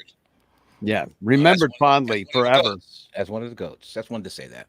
So this year, the Mets not doing quite as well as they did in 1973. They're basically the exact same team as the Cubs. They're But flawed. even more expensive somehow. Yeah. Yeah. Yeah. But yeah, somehow they are similar. They've got the 35-38 record, which is basically our record. What are we, 36 and 39 or something? I I don't think know. so. Yeah. Yeah. So we're the same exact thing, but you guys are more expensive, but we're still pretty damned expensive for having a losing record as well, I would think.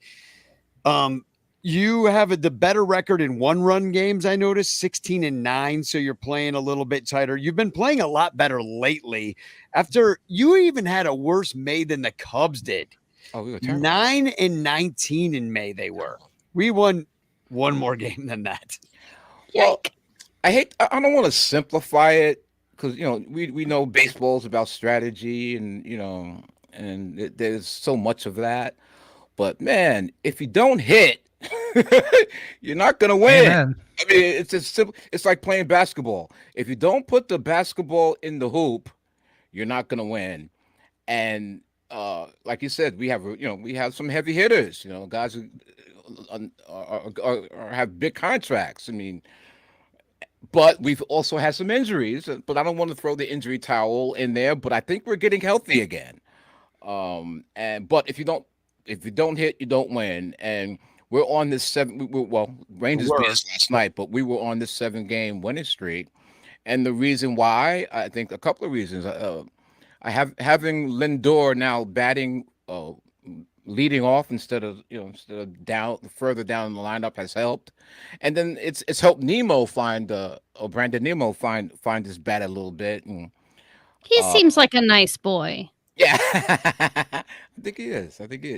He's a hustler. I mean, he hustles. But I think the lineup change definitely helped a little bit. And let's see what happens, man. If we hit and Alonso's bat has woken up finally, I mean, Francisco Alvarez was out for about a month. Not all-star catch-up, but our rookie prospect that had a great season last year. He's now back into the lineup. So I think those are sort of like the Sterling Marte. Finally, he's starting to hit a little bit. So it was just a bad beginning. I have to be quite honest with you guys, man. As a Met fan, I wasn't paying attention, man. It was just that bad. It was no reason for me to even watch a Met game. I would see the box scores, and I still read the New York Post, the sports section. I still do that every day, but it was fucking depressing, Sure. And I then have 3 questions for you, if I can. Selfishly, as a Cubs fan, I know that the Mets have had Thomas Nido since 2017. I know he debuted against the Cubs, didn't he? Way back in the day. Here's Didn't Nito's hit numbers. against us, by the way. So tell us how much you love Thomas Nido and how sad you are to see him gone. How confident you are in Francisco Alvarez now that he is your only catcher for this series. What with Omar Narvaez and Thomas Nido both being released and Luis Torrens being on the paternity list. And also How much do you think that Grimace is responsible for your recent success? I think having Alvarez back in the lineup is 100%. Thomas Nito, however, um, as a backup, I mean, Mhm. I thought he was great for us. He filled in he's filled in over the years, not just this year, but He's in, been there for his whole yeah, career. he's been there for a 17 to minute. And he's had his chances as well. Like he was starting catcher for us. So I don't know. I think Francisco Alvarez obviously is our guy. He's our homegrown hero catcher that hopefully will have for the next 20 years. I think and I believe he will be an all-star. Sorry to see Thomas Tomas, right? Tomas. Tomas, yeah. Tomas. Come on. Sorry to see him go. Wish him the best, and whoever gets him, or It's us. they have a It's solid- us. We got him. We got Yeah, him. he's you gonna hit guys got baseballs against y'all this weekend. You might see him this weekend. Wow, you guys. Oh, he's We're solid. just pulling him off the plane. Oh no, solid player, good clubhouse guy. From what I understand, you guys have a great pick. I mean, that's a great pickup for you guys. I got to ask you though. Now, I didn't know that Grimace, after throwing out the first pitch, that started the 7-game winning streak, right? And then that got him out of that big long slump. But I didn't know that Grimace was a gay icon. How did that happen? Honestly, When? like who is that dude? Like, It's the Grimace, who is the that? milkshake guy from McDonald's. Who the hell is Grimace? You know, like Mayor McCheese and Grimace and Ronald McDonald's. They're all in the Fry Guys and Hamburglar. Danny, he's the giant eggplant emoji. We have Mr. and Mrs. Met. That's classic. I honestly, guys, I saw a picture of this, and I thought perhaps he was on the other rooting for the other team. Kevin Fiddler says he's a power bottom.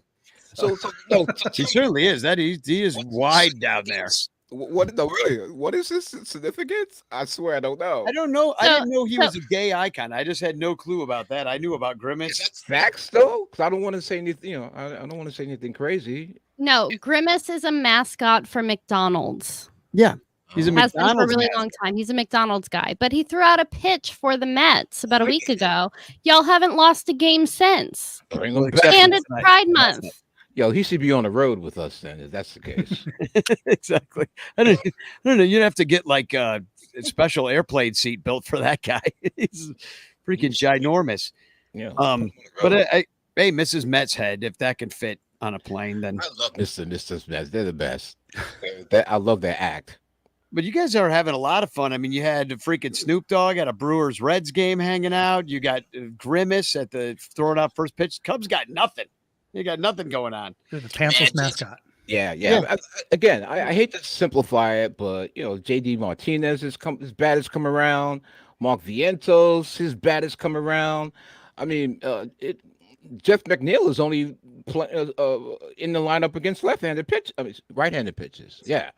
So I mean, I'll put up the numbers. These are the Mets the last 30 days, and your bats got hot. A lot better. Lindor, especially, he's got a 936 OPS, 5 home runs. Alonso's got 6 home runs in the last month. So does JD Martinez, like you said, as the bats are getting hot. Yeah, man. It's as simple as that. Now, if our pitching could come together, as you know, Kodai is. I think he'll be back. They're saying July, August. The earliest. Oh, good. The ghost fork. Good. So we get A Kodai. number one, because that's well after this series is over, so we don't have to face Senga healthy. right. But also that Senga will be back healthy because baseball is better when Senga is throwing baseballs. Yeah. Yeah, man. But overall, like you guys do hit some home runs. You're in the top 10 in homers. Cubs are 18th. They're not really hitting them. And then you don't strike out a lot, but you walk a lot, which, so if you're hitting home runs and you're not striking out a lot, that's means you're making contact when you're swinging. It's and making good contact. Yeah, what they Um, say, it's a game of inches, right? It's just a matter of time. It really is. and I'll put up the bullpen numbers over the last 30 days. You got overall, you got a 4.13 team ERA, which is 10th worst, but your bullpen seems to be better. The Cubs have the 6th worst reliever ERA in the majors right now. And the Mets are number 1 out of the pen in strikeouts per 9. Yeah, I think again a cold start from the pen as well. I mean, Diaz finally is starting to turn it around. After giving up blowing saves. 4.70 ERA for your closer. We know a little something about that, don't we? Yeah. So Shout out to Edwin for blowing the save against the Mariners. Mariner forever. I think Diaz was always going to take some time to get back. I mean, yeah, I'm not agree. surprised he got off to a slow But, start. but you know how it is, man. It's like we're fans. We want it, especially New York fans. We want it to happen now, not Of course. But I'm a patient New York fan. I just obviously I like the progress that's being made over the last 7 days. And as long as we're in it in August, September, man, I'm not going to complain. I think hopefully this last 7 days or 10 days really, because it started to click about 10 days ago. Really, we just took a couple of bad beats. But Bad hopefully, May, just a terrible May, really. I mean, that's the same thing happened to the Cubs. Like we just fell apart in May, and you blame some injuries, but I'm looking at your pen numbers here, and they're way better than the Cubs ones. I mean, you got this guy Reed Garrett. He's been your workhorse, 35.2 innings pitched already, not even halfway through the year. Wasn't he a former starter? I'm not sure, but he didn't start this year. And he's got a 3.03 ERA. And then you got this Sean Reed Foley, who's got a 1.66. You got Adrian Hauser, who he knew from back in his Brewers day. He's got a 1.50 ERA. He's taken a bunch of innings. well, no, and don't forget Octavino's got a track. Octavino. Thank God for Octavino, man, because he's really been solid for us as well. Without him, we're really in the tank. Well, he's a lefty, right? Is he your lefty specialist? Adam Ottavino. He's got a track record. He was with the Rockies and with the Phillies. He got traded around recently. He's been like one of those I dudes. think he's been with us at least 2 years, right? But he's In a minute. a little bit, right? He was But big in the He was playoffs just with somebody. chicken I after think, in Adam Ottavino 21, once. 22. and he'll go every day too. I mean, he's a guy. He don't shy away from pitching every day. Ottavino was one of those big when the Rockies were good and they beat us. I think Ottavino was one of their, and they had all those guys that started with O. They had the whole, I forget who it all was, but if you look back at like the 2019 Rockies or whatever it was, they had a bunch of dudes. Had to be 2018. Let's take a look. We got Ottavino. We got a Sungwon Oh. Yeah. Oh, We got Jerry Vasto. oh yeah. Yeah. He was, Hey, Yency Almonte was a Rocky back then. I named a chicken after Adam Ottavino once. I used to raise chickens, and I called them my balkers. And anytime I saw a pitcher balk, I named a chicken after them. So I had like Kenley Jansen and Adam Ottavino, and anyway, silly enough. And then, like defensively, you guys have not been really that solid this year. 6th most errors in baseball. 8 more than league average, but you're getting the defensive efficiency ratio is there. You're getting the outs. You got a 700, which is basically league average. Cubs are slightly below.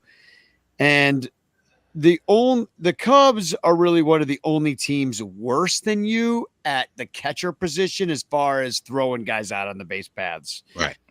The Cubs have only caught 11% of runners. The Mets only 15%. And you've allowed 63 stolen. No, actually, this is the Cubs. The Cubs have allowed 63 stolen bases and only caught 8 all year. Wow. The least amount caught the Cubs this year. That's rough. And so that's why we got Nito. Can he help us out, Mike? I think he can. I mean, he's not good. He's not Alvarez, and I'm glad we have Alvarez back in the lineup, and I hope he stays healthy. Nito's he's solid though. You know, he's solid. I think you guys will be okay. I have nothing bad to say about Tomas. And now we know this guy well, but Quintana's going out there tomorrow in game 1 against our best pitcher, Imanaga, Mike Imanaga the second. I was wondering how you pronounce that. I was like, I hope that's not. I hope that guy's not on the Mets. That's what I thought. I swear. I was thinking like, Imanaga. Imanaga Shota. Yeah. I don't know how to pronounce that name. Yeah, he came from Japan. He's doing great. Historic start. They're comparing him to Fernando Valenzuela when he came up as a rookie. You know, he had a similar sort of start to his career. He's got a 189 ERA versus Quintana's 498. We know Q well. I mean, dude, what do you think of Q? He was your opening day starter this year, wasn't he? Yeah, he certainly was. I'll be honest with you. I'm not happy with this game tomorrow because we played today, and you know I know we have a private jet and all that kind of stuff, but we fly, and isn't it like a 11 o'clock start or something tomorrow? Sure, but you're losing an hour in the travel. It's fine. You're gaining an hour. You get to like sleep in for another hour because you're going to the night game tomorrow. We're flying in. That means I guess they probably left after the game today. I know it's only hour, 2-hour flight, 2.5 hours from Chicago. The Rangers, or were they playing at home? Yeah, we played them today. Oh, did we? In New York? Did we fly? Hang on. Yeah, No, we played them. No, we played them Tuesday. My bad. No, you played today. We played them. We played them Wednesday. Yeah. Today's Thursday, right? Yeah, so I guess we have a day. We did have a day of rest. My bad. I thought we were flying after a game. No, y'all are taking a nap today. It's all right. Yeah, we're good then. All right, we're good for Wrigley Field day game. Yes, let's go. Yeah, you'll be all right. And you know how it is, Mike. You and I sat at Wrigley Field together. We did. And we sat at a day game up in the upper deck, had a really nice time watching the Mets and Cubs. And that you got to come back and do that, dude. I wish you were here this weekend. I know. I so much enjoyed that, Danny. That was really cool. Tell me about this guy Shota, though. Is ERA of 1 point? You're gonna hate him. I'm kind of scared. You're really gonna hate him. He's from the Yokohama Bay Stars in Japan. But he showed up. He is not a super like power pitcher, but he knows where to put the ball where the guys are going to swing for it and not hit it very much. And if they do hit it, it's going to be some like weak nonsense to like the outfield. We have some like scary times where it hits the wind and it goes like way out there, but then it just like dies at the warning track. So yeah, he's really, really good. We adore him, by the way. He's a huge fan of Dunkin' Donuts coffee, and he gets his Dunkin' Donuts coffee. And when he gets his Dunkin' Donuts coffee, he orders it under the name Mike. So we call him Mike Imanaga the second. And it's a lot of fun. So Imanaga versus Quintana is delightful for me personally because I adore both of them immensely. Well, and Chris Salato and a couple people are pointing out it's a 1:20 start tomorrow Central Time. 1:20. Yeah, so it's 11. 11:30 in the morning. I have to be at work. Yeah, rude. Both Mike and IFG are on the West Coast. So that's why they said 11. Yeah, it was 11:20. Yeah. So, and I don't know. Our guy is what 1-2 in the last 7 games. So Quintana, he hasn't given up more than 3 runs in a game in over a month. So he's been getting much better, and that's going to frustrate the hell out of Cub fans because he was a disappointment when he was on our team. And the Cubs aren't really hitting lefties in it either. Yeah, that's true too. We're not hitting lefties this year. We suck against our lineups. Like they flail. Like we're talking like 2 hits, 3 hits kind of garbage. And then an ex-Cub, although we barely saw this guy, Trevor Megill. Miguel. He was not an ex-Cub. That was his brother's. Oh, it's his brother? Who pitches for Milwaukee? Tyler McGill. Oh, is that who? So there's 2 McGills? Yeah, it's like. All right. So this guy's a different Miguel. So this is not the ex-Cub. Okay. Correct. So Yeah, there's Tyler and Trevor, just like Tyler and Taylor Rogers or something, like And we the have brothers that have almost the same name kind of thing. Yeah, gotcha. we're a Tyler team. So you're a Tylerish team. So this guy's got a 352. It's still TBD for the Cubs, but it's Tyone's turn. So I don't know if that's going to happen. And then you got David Peterson, 397 ERA against it's Assad's turn, but that's still TBD. And that's also going to be the Ryan Sandberg statue dedication. That's a night game at 6:00. Nice. And yeah, Rhino will be out there getting his statue. I'm going to try to go down to that and be a fly on the wall and see what's going on. But tell me about McGill and Peterson. 1 second. Just off the top of my head, both these guys have been around for a minute for us. Mhm. Both of them have been, sent down and back up and down and back up again a few times.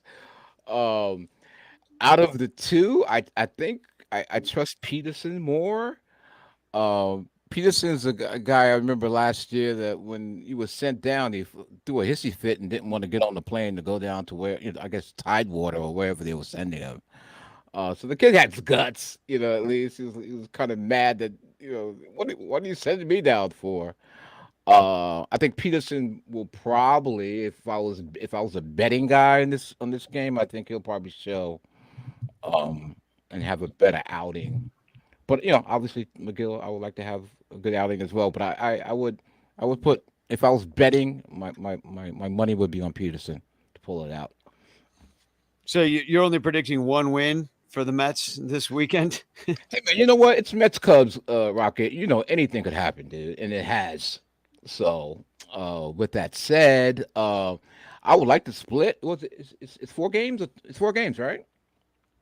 Yeah. No, 3 games. Friday, Saturday, Sunday. Yeah. Just the 3. We would like to have a series if that's possible. Well, you've been winning. The Cubs just won their first series in a long time. We could have Yeah. we could have swept the Giants. We decided that we didn't feel like doing that and blew us a big save. So I mean, yeah, it's tough to say because all these teams are bunched up right now at the bottom of the league. Like it feels like nobody wants to have a good enough team to really compete against the Dodgers, really compete against the Phillies, and maybe the Phillies, they might take a step back because of their own injury problems. But We hate the Phillies and what, Mookie Betts broke his hand, I believe. yeah, Mookie Betts. So anything Mhm. can happen. And I'm looking at your place in the standings. You're right where the Cubs are pretty much. Yeah, we're both like 1 game out of the wild card, right? Yeah. But way out of you guys are more out of the division because you fell further behind than we did. 13 games out or something ridiculous, right? Yeah, more than you'd like to be at this point, but it's not too late to crawl your way back into it. Oh no! So- at this point, I'm not even looking at the division. I'm looking at the wild card. It's early, but I like to keep hope alive. Well, I want to talk about. We'll talk about this more on the Discord after the show, but I feel like everybody's just looking at the wild card. Like I feel like before the season, they said, "Hey, let's just try to get that third wild card spot because that's way cheaper." Yeah. Than really going for it with your Otanis of the world and stuff like that. Just because there won't be a Cubs pod giving you this information probably tomorrow, I just want to throw up Q's numbers versus the Cubs. Okay. Bellinger sucks against him, lefty on lefty violence, I would say. Mhm. Wisdom does okay. He's got a home run, but Bellinger's got a home run too. But so does Seiya Suzuki, even though it's his only hit in 6 tries. And then Horner and Swanson have good numbers against him, 3 for 8. Swanson's got a couple doubles. So they've seen Q a little bit, and I think they might maybe get something done against him. But How about you have stats? Have we hit against your guy, Shota? No. I don't First time. because did he pitch in I wonder if he pitched in New York. Let me when bring we it were up. I don't think there. he did, but Because I didn't recognize him. I was like, who the hell is Shota? Oh, no, they did. Wednesday, May 1st, it was getaway day. That was the one when Shota kicked the absolute living crap out of you, and it was 1-0 Cubs at the end of it. Shota went that's right. 7 innings, gave up 3 hits, struck out 7. as well. And his Wow. ERA was 0.78 at the time. Wow. So, He's kind of okay at throwing them baseballs. but you already saw him, and your bats are back. So, and that was part of your shitty May. So, in May, we were terrible in May. So hopefully it'll be a good game. I think I'll watch. yeah, no, we should. We'll talk shit to each other back and forth over text. That's always a good time. Always a good time. Well, Danny, in that game, it was Jeff McNeil with 2 hits. That was the high water mark against That was Shota. the highlight. And We he- had 2 hits in the game. I'm not sure if they were both against Shota. I don't think Jeff is going to play tomorrow. I'm almost sure he won't. Let me see the He's hurt? potential roster. Yeah, he won't play tomorrow. I don't think. So, well, there's your matchups. Mike, thanks for coming on, dude. We have to have you on. Like, I wish we played each other more like back in the 80s when the Cubs and Mets were like the Darryl Strawberries and the Dwight Goodens. And we were, you were the better team for most of those years. Those were good Mets years. They won the freaking World Series, for God's sakes. But I do miss that New York-Chicago rivalry. It's gone. It doesn't really exist anymore. Doesn't exist anymore. It's too bad. Yeah. But you know what? There's always a future. Hopefully, you know what? It's baseball, man. It's early. Hopefully, both teams will get hot, and then you never know. Hey, we might meet again in the playoffs like we did in 2015. Because Ooh, that would As long as there's no Daniel Murphy. and Dodger fans are not happy with anything. So, I mean, Are they ever? Let's be honest. it's so disheartening. It's like they've been wanting to fire the coach. Excuse me, the coach, the manager for the last 2 years I've been here. That's all I've heard. Get rid They're of that. sick of him. Well, be So- careful what you wish for. We got the best manager in the major leagues, purportedly, and hasn't really worked out that way so far. Cub fans. But- It's early. That's how I look at it. I'm a fan, so you know how I feel about it. It's Yeah. early. Bats get hot. It doesn't matter what the pitching does sometimes. If the bats get hot, Agreed, my friend. Well, we'll let you go, and we'll hit you back when this series is over. Maybe if you want to come back next week and recap this sucker with us, we'd love to have you back on, Mike. Info Fly Girl, Mike, Rocket, much love. Thanks for having me. This is always a blast, and one of the just a really good way to start the weekend. Beautiful. Definitely. Let's Yeah. go Mets.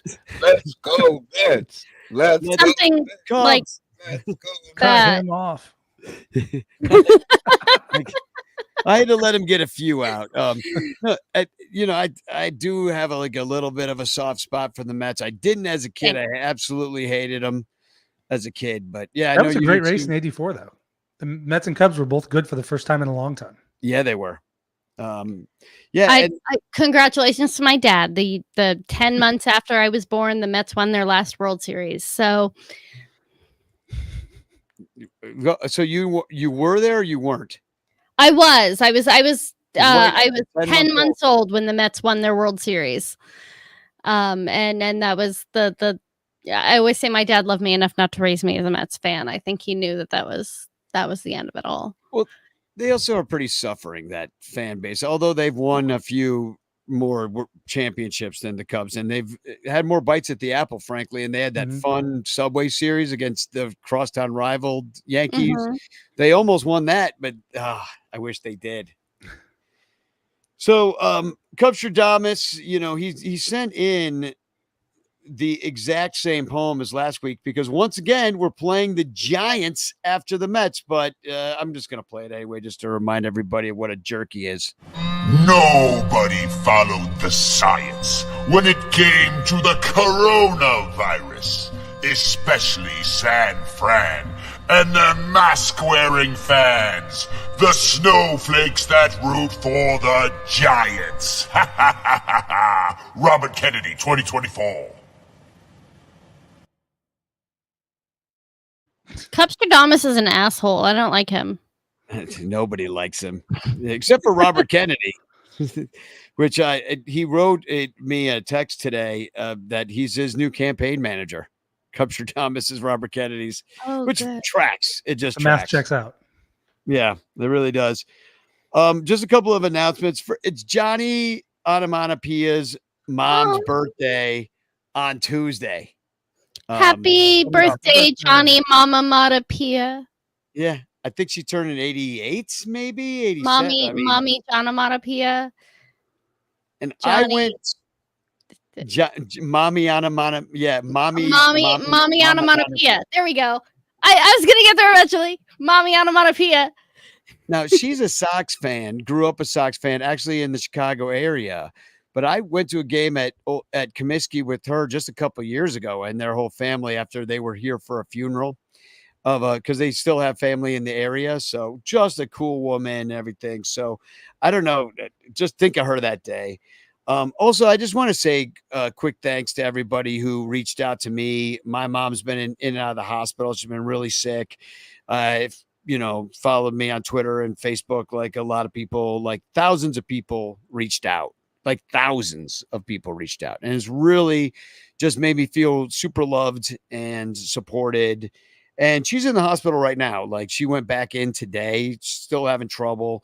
So, just and a lot of people are going through this. Levante from Lost Boys, his mom hasn't been doing well. She's got COPD, been having trouble going to the doctor a lot. Also, Miguel's Esparza's father has been having a rough time of it. So, I don't know what I'm trying to say, except for that, people of our age, they're going through stuff, and you might not know that people are going through something. So when you're like, an asshole out or impatient in life and like, maybe mad in traffic or somebody does something you don't like, or you have like some old grudge that you're holding or, whatever thing that is just annoying you that doesn't really freaking matter. Just remember that everybody's going through actually important things too. And so just, everybody chill the fuck out. Like I hear people honk, honk, honk on the street, I got to get through this stop sign faster. And you're like, stop. Also, reach out to your friends and tell them you love them because you never know when you can't. Life's short. Let's just do that. 100%. Yeah. And just more bad news. Lisa Oslovich, who is a huge Cubs fan. Her parents were Cubs fans. She lost her dad and mom within this last year. And so I'm going to do a condolence jersey for on the Mike Leonard condolences jersey. I didn't put it up there because there's been so much of this bullshit going on. And, we were doing the thing for the Lost Boys and stuff. And it just kind of last year that her father dying got lost in the shuffle. And then her mom died. And I'm like, well, this time it's not going to get lost in the shuffle. So we're going to do something. So just look for that. I'll do that soon. So anybody wants to get, if you don't know about it, there's a Facebook group called Mike Leonard Condolences Jersey. It's kind of explained why it's called that on the Mike Leonard Condolences Jersey Facebook page. But basically we just raise money for people who are going through like a death in the family or something like that. So, and we buy them something Cubs related, like a t-shirt or jersey. And then we send the rest of the money to the charity of the choice on the, from the ranters on the, what they put on the obituary and stuff like that. So we just try to do that. Just something to make us feel supported and loved. Shout out to Chris Stark, Michael Cantor, both of those guys going through health stuff as well. So lots of crap going on. So take care of yourself. Shout out to Mike Cantor, though, playing those odds and rolling right through them. What a guy. Yeah. I mean, what choice do you have? You're just either got to survive it or it kills you, and when it comes down to it, I hate to put it so bluntly, but that's kind of, you're always just one breath away, I guess, Well, it's easy to forget, but every day is a gift. And that's why they call it the present. Yep. That's good. I like that. Obvious shirts. We need a shirt. So, let's see. I got hashtag chance in the chat. We're not going to do the Cubs, though. I'll remind everybody what it was, though. I'll read it quick. A giant, not a knight. Roy Hobbs, he was not.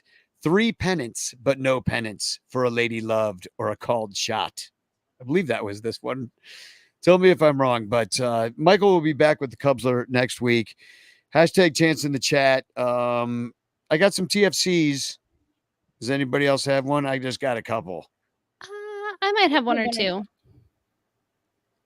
Okay. This one, gosh, this cracked me up.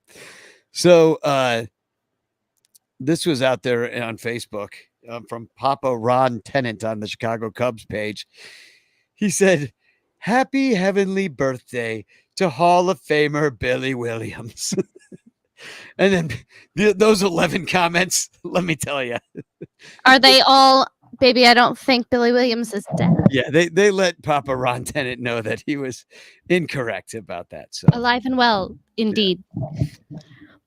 My TFC isn't a very flexing. Well, it's kind of a flex. You know what? Honestly, more of a flexing cube than he even thought he was. I think at the time, for a very long time. Gosh, but almost as long as I've been like on the Twitter as a baseball-y person. There has been a fantastic account called Adopt a Minor Leaguer. And they started out with collecting money for Chipotle gift cards for minor leaguers back when they were playing for like $30 a day and a ham sandwich or whatever. We've had him on the show before. We love him. So he announces today. It saddens me to say, but I'm announcing that 2024 will be the last year of Adopt a Minor Leaguer in an official capacity, with less players needing help after their long due raises and our inability to continue the reach the help that we need once we did, or that we once did on social media. It seems that it's time. We're going to keep going until December 31st, keep the social media accounts active in case a minor leaguer is in need and could use someone to spread the word. It's been a joy and an absolute pleasure to have been able to create this nonprofit. And thanks to all of you, been able to do so much good in these last 5 seasons. You've all been so amazing. You have helped give me purpose when I didn't have one. Thank you, sponsors, followers, and players, for everything.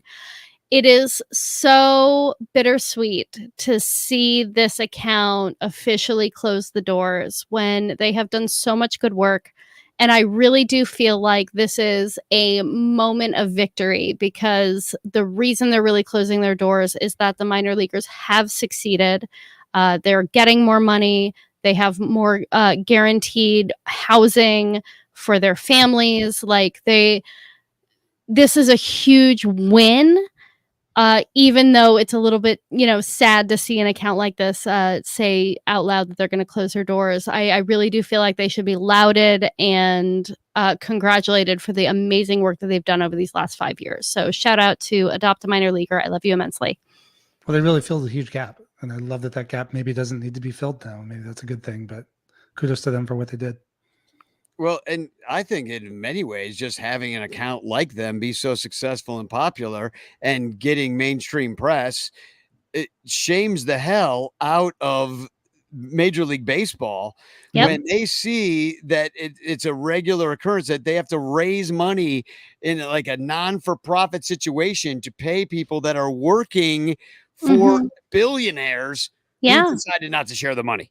Just to buy them lunch and diapers for their babies. And these are people that the team should theoretically want to invest in because they're the future of baseball. You'd think. You'd think. But they won't hit when they come to the major leagues. So which one was this one? Oh yeah, I like this from Joe. Joe from Obvious Shirts has his own Twitter handle. It's just Joe__obvious. And this was after Imanaga's last start, and the Cubs, well, they didn't play great. They played 500 ball during the week, but Joe said, breaking, Shota Imanaga will undergo an MRI on his back tomorrow. There is nothing wrong. The team is just taking precaution to make sure there is no damage from carrying the team all season. Hashtag Shota Imanaga. This was before he was named Mike, apparently.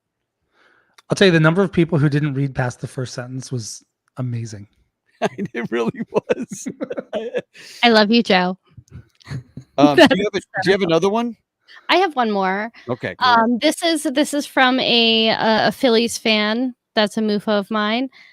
So Selena says the Mr. June billboard for Schwarber while going over Walt Whitman. And so there she is. It's a photo taken from the highway, and you can see the big old video board from the Phillies ballpark there, and it's got a big old Schwarber on his back with the number 12 and Mr. June around it. And this is just your friendly reminder, your annual June reminder that the Cubs gave away Kyle Schwarber and all of his many June home runs for absolutely not one goddamn thing at all. Thank you. I couldn't believe when I had a tweet this week where I talked about this because somebody was, I forget the account, like it was some sort of big baseball account that, you know, throws out stats and things like that. Yeah. And I retweeted them because they were talking about how Kyle Schwarber had homered in all these different situations in the American and National and all the different series and stuff. And I said that, and the fun fact, the Cubs gave him away because a billionaire almost lost money once. And I couldn't believe the amount of engagement I got on that tweet. I mean, it was thousands. And some people were arguing with me. He had a negative WAR, even though he hit 30 home runs and blah, blah, blah. And I'm like, it doesn't matter. The fact is, he's been a winner and on winning teams, and he's just a freaking winner. And our teams suck. And we've got we don't have 40 home run guy. We don't. I was very specifically a Kyle Schwarber fan. Like the day he was drafted, I was like, that's my guy. And I have cried over the Chicago Cubs way more than any person should probably admit. And I think non-tendering Kyle Schwarber, between Kyle Schwarber and Yu Darvish, this team broke me. I will never forgive them for either of those moves. In ways where I'm still kind of perturbed about Mark Pryor's untimely demise. I will never ever forgive them for Kyle Schwarber. He hit 38 home runs the year they non-tendered him. And I spent hours on Baseball Reference going through every single game that he had hit a home run in. And I mathed out what, because we don't do game-winning RBIs anymore, and this wouldn't have counted for it anyway. But I wanted to know how many games we would not have won had Kyle Schwarber not hit a home run in those games. It was 27 out of those 38 home runs that he hit in 2019, where we do not win those games without the RBIs from a Kyle Schwarber home run. My tie guy doesn't get canceled if Kyle Schwarber doesn't hit the one. I would have punched a baby in the face and jumped into the basket for that ball. Come after me. Well, the stupid thing for me is I always like to play the devil's advocate and make the arguments. I get the numbers.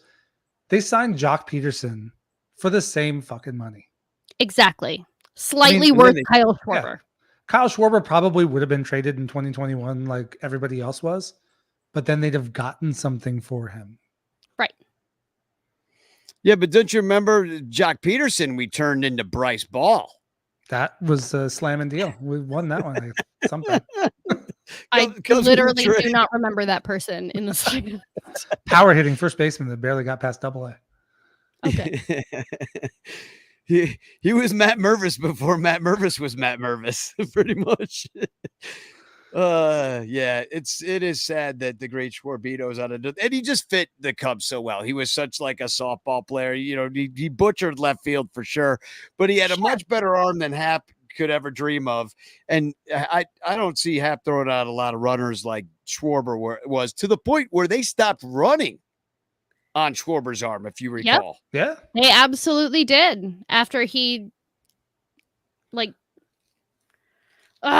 sorry. How can you get more after he killed Yasiel Puig in broad daylight. Do you remember that one? Yes. It doesn't get any more Cub than getting rid of Kyle Schwarber right before the DH comes into play, too. How freaking idiotic do you have to be? I'm sorry. Well, here's an ex-Cub that you hate, who's Derek Holland, who really was a terrible lefty out of the pen back in 2019. They called him the Dutch Oven, which guys called the Dutch Oven. You know that he's not a good person. He's getting that name for a bad reason. But he was out there tweeting homophobic things online. And if you look at his Twitter, he wrote he retweeted a picture that says, "You are here because your dad's not queer. Happy Father's Day." That's his Father's Day message. Assuming a lot of things. And he goes, fact checks says, yup, it's true. So he's just homophobic. But I'm not a better person because I said, well, you are here because your mom's a slut. So I thought, maybe I shouldn't say things like that, but I really couldn't help myself. I'm very sorry. You know what?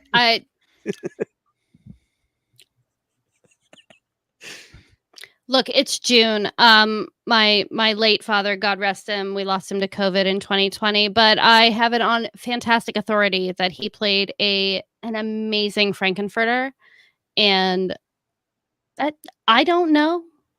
I don't know what I don't know. Yeah. Well, exactly. And I'm here. So here we are. I know a lot of gay dads, so true. Yeah. So there was that. All right. Well, on that note, hashtag chance in the chat. You could win a Frank Chance postcard sent to you by me with a message of love and doom just about now. I got this really cool picture of Jackie Robinson and Willie Mays. In all of my let's find a picture of Willie Mays moments. Anyway. Oh, there's a heck of a lot of people out there. They're gonna try to win this thing. Let's go. Let's draw it. Woo! Let's see if we can get a first timer. That is my favorite. Oh, we're going. Who do we got? Oh, Chris Salato. Congratulations. It knew who needed it. Yeah. So congratulations, Chris. It does that from time to time. Like Bernie won when she was supposed to win, and like somehow we've got the we're in tune with the universe, let's say, on this show. Well, not so much. I don't know if the universe is in tune with us, though. Mike, well, I don't know. We got to do this more. Like you're already part of our whole like family and stuff like that. So it's very different being here for the whole like 3 hours as opposed to just like a guest segment. It's cool. Yeah, you're like, this is exhausting, dude. Why is this 3 hours? Chris says it was his first time this year. Congratulations. So let's see. Thanks to Bleacher Bunch Productions and the Fans First Sports Network, which hosts our show. Please give us our 5-star review over there so it helps our algorithm. Other people can find us and we can join our ranter army of hellions. And 110 Patreon supporters support us.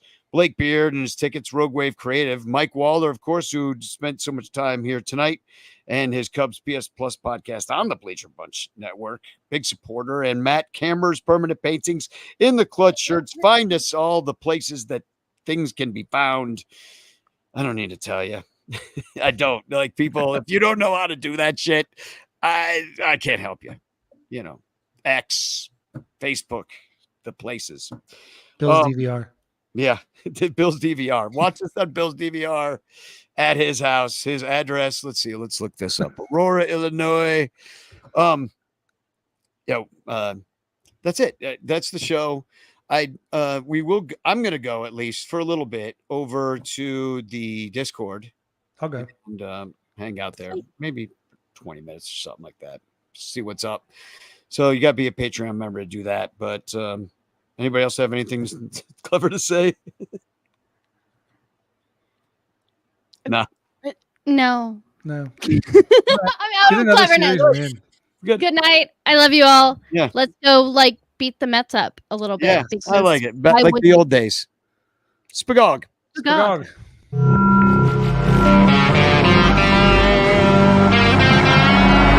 right field. Way back. Cut him back to the wall. It's gone. Home run Garvey. And there will be tomorrow.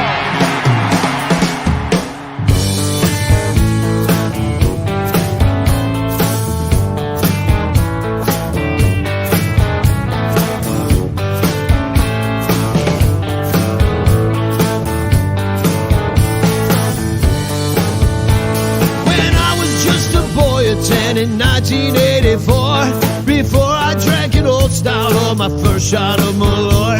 The Cubs played San Diego to be champs of the NL. Won the first 2 games at Wrigley, then it all went to hell. The Padres put up 7 to put away game 3. A homer off of Frazier and 5 on Eckersley. Then in a seesaw battle in critical game 4.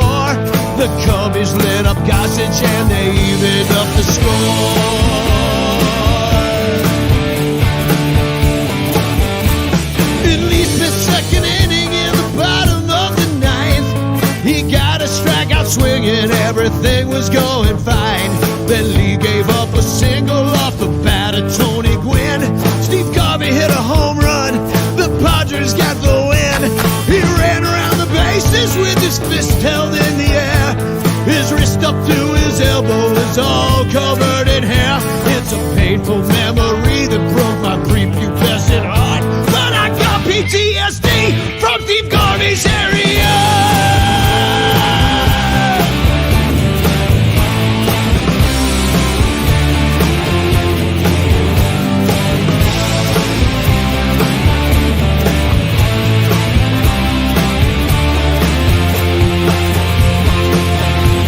Steve Garvey's area.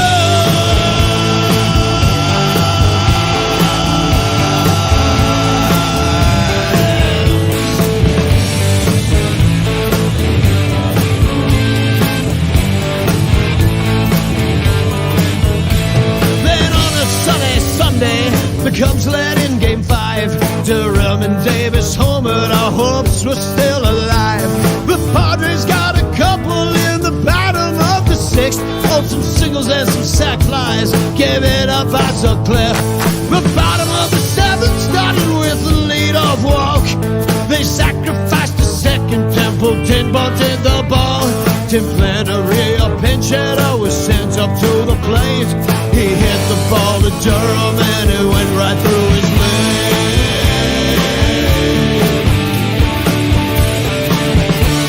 Martinez came around and quickly evened up the score. Tony Gwynn hit a double and added on two more. Steve Garvey hit a single, it bounced right off the mound. Fry finally got Sutcliffe, brought in the lefty Trout. Steve Garvey stood triumphantly there clapping on the base with his conservative haircut and his stupid handsome face. But I was at home crying, I really took it hard. But the thing that gives me nightmares is Steve Garvey's area.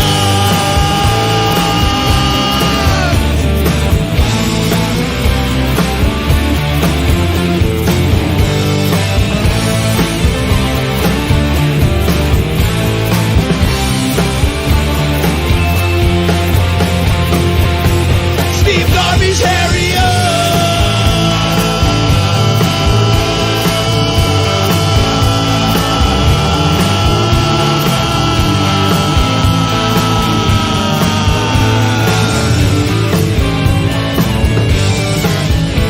Steve Garvey devastated me when I was just a boy, and then went 4 for 20 in the series versus Detroit. But all his baby mama love his suave and dashing charm, while my childhood got demolished by Steve Garvey's area.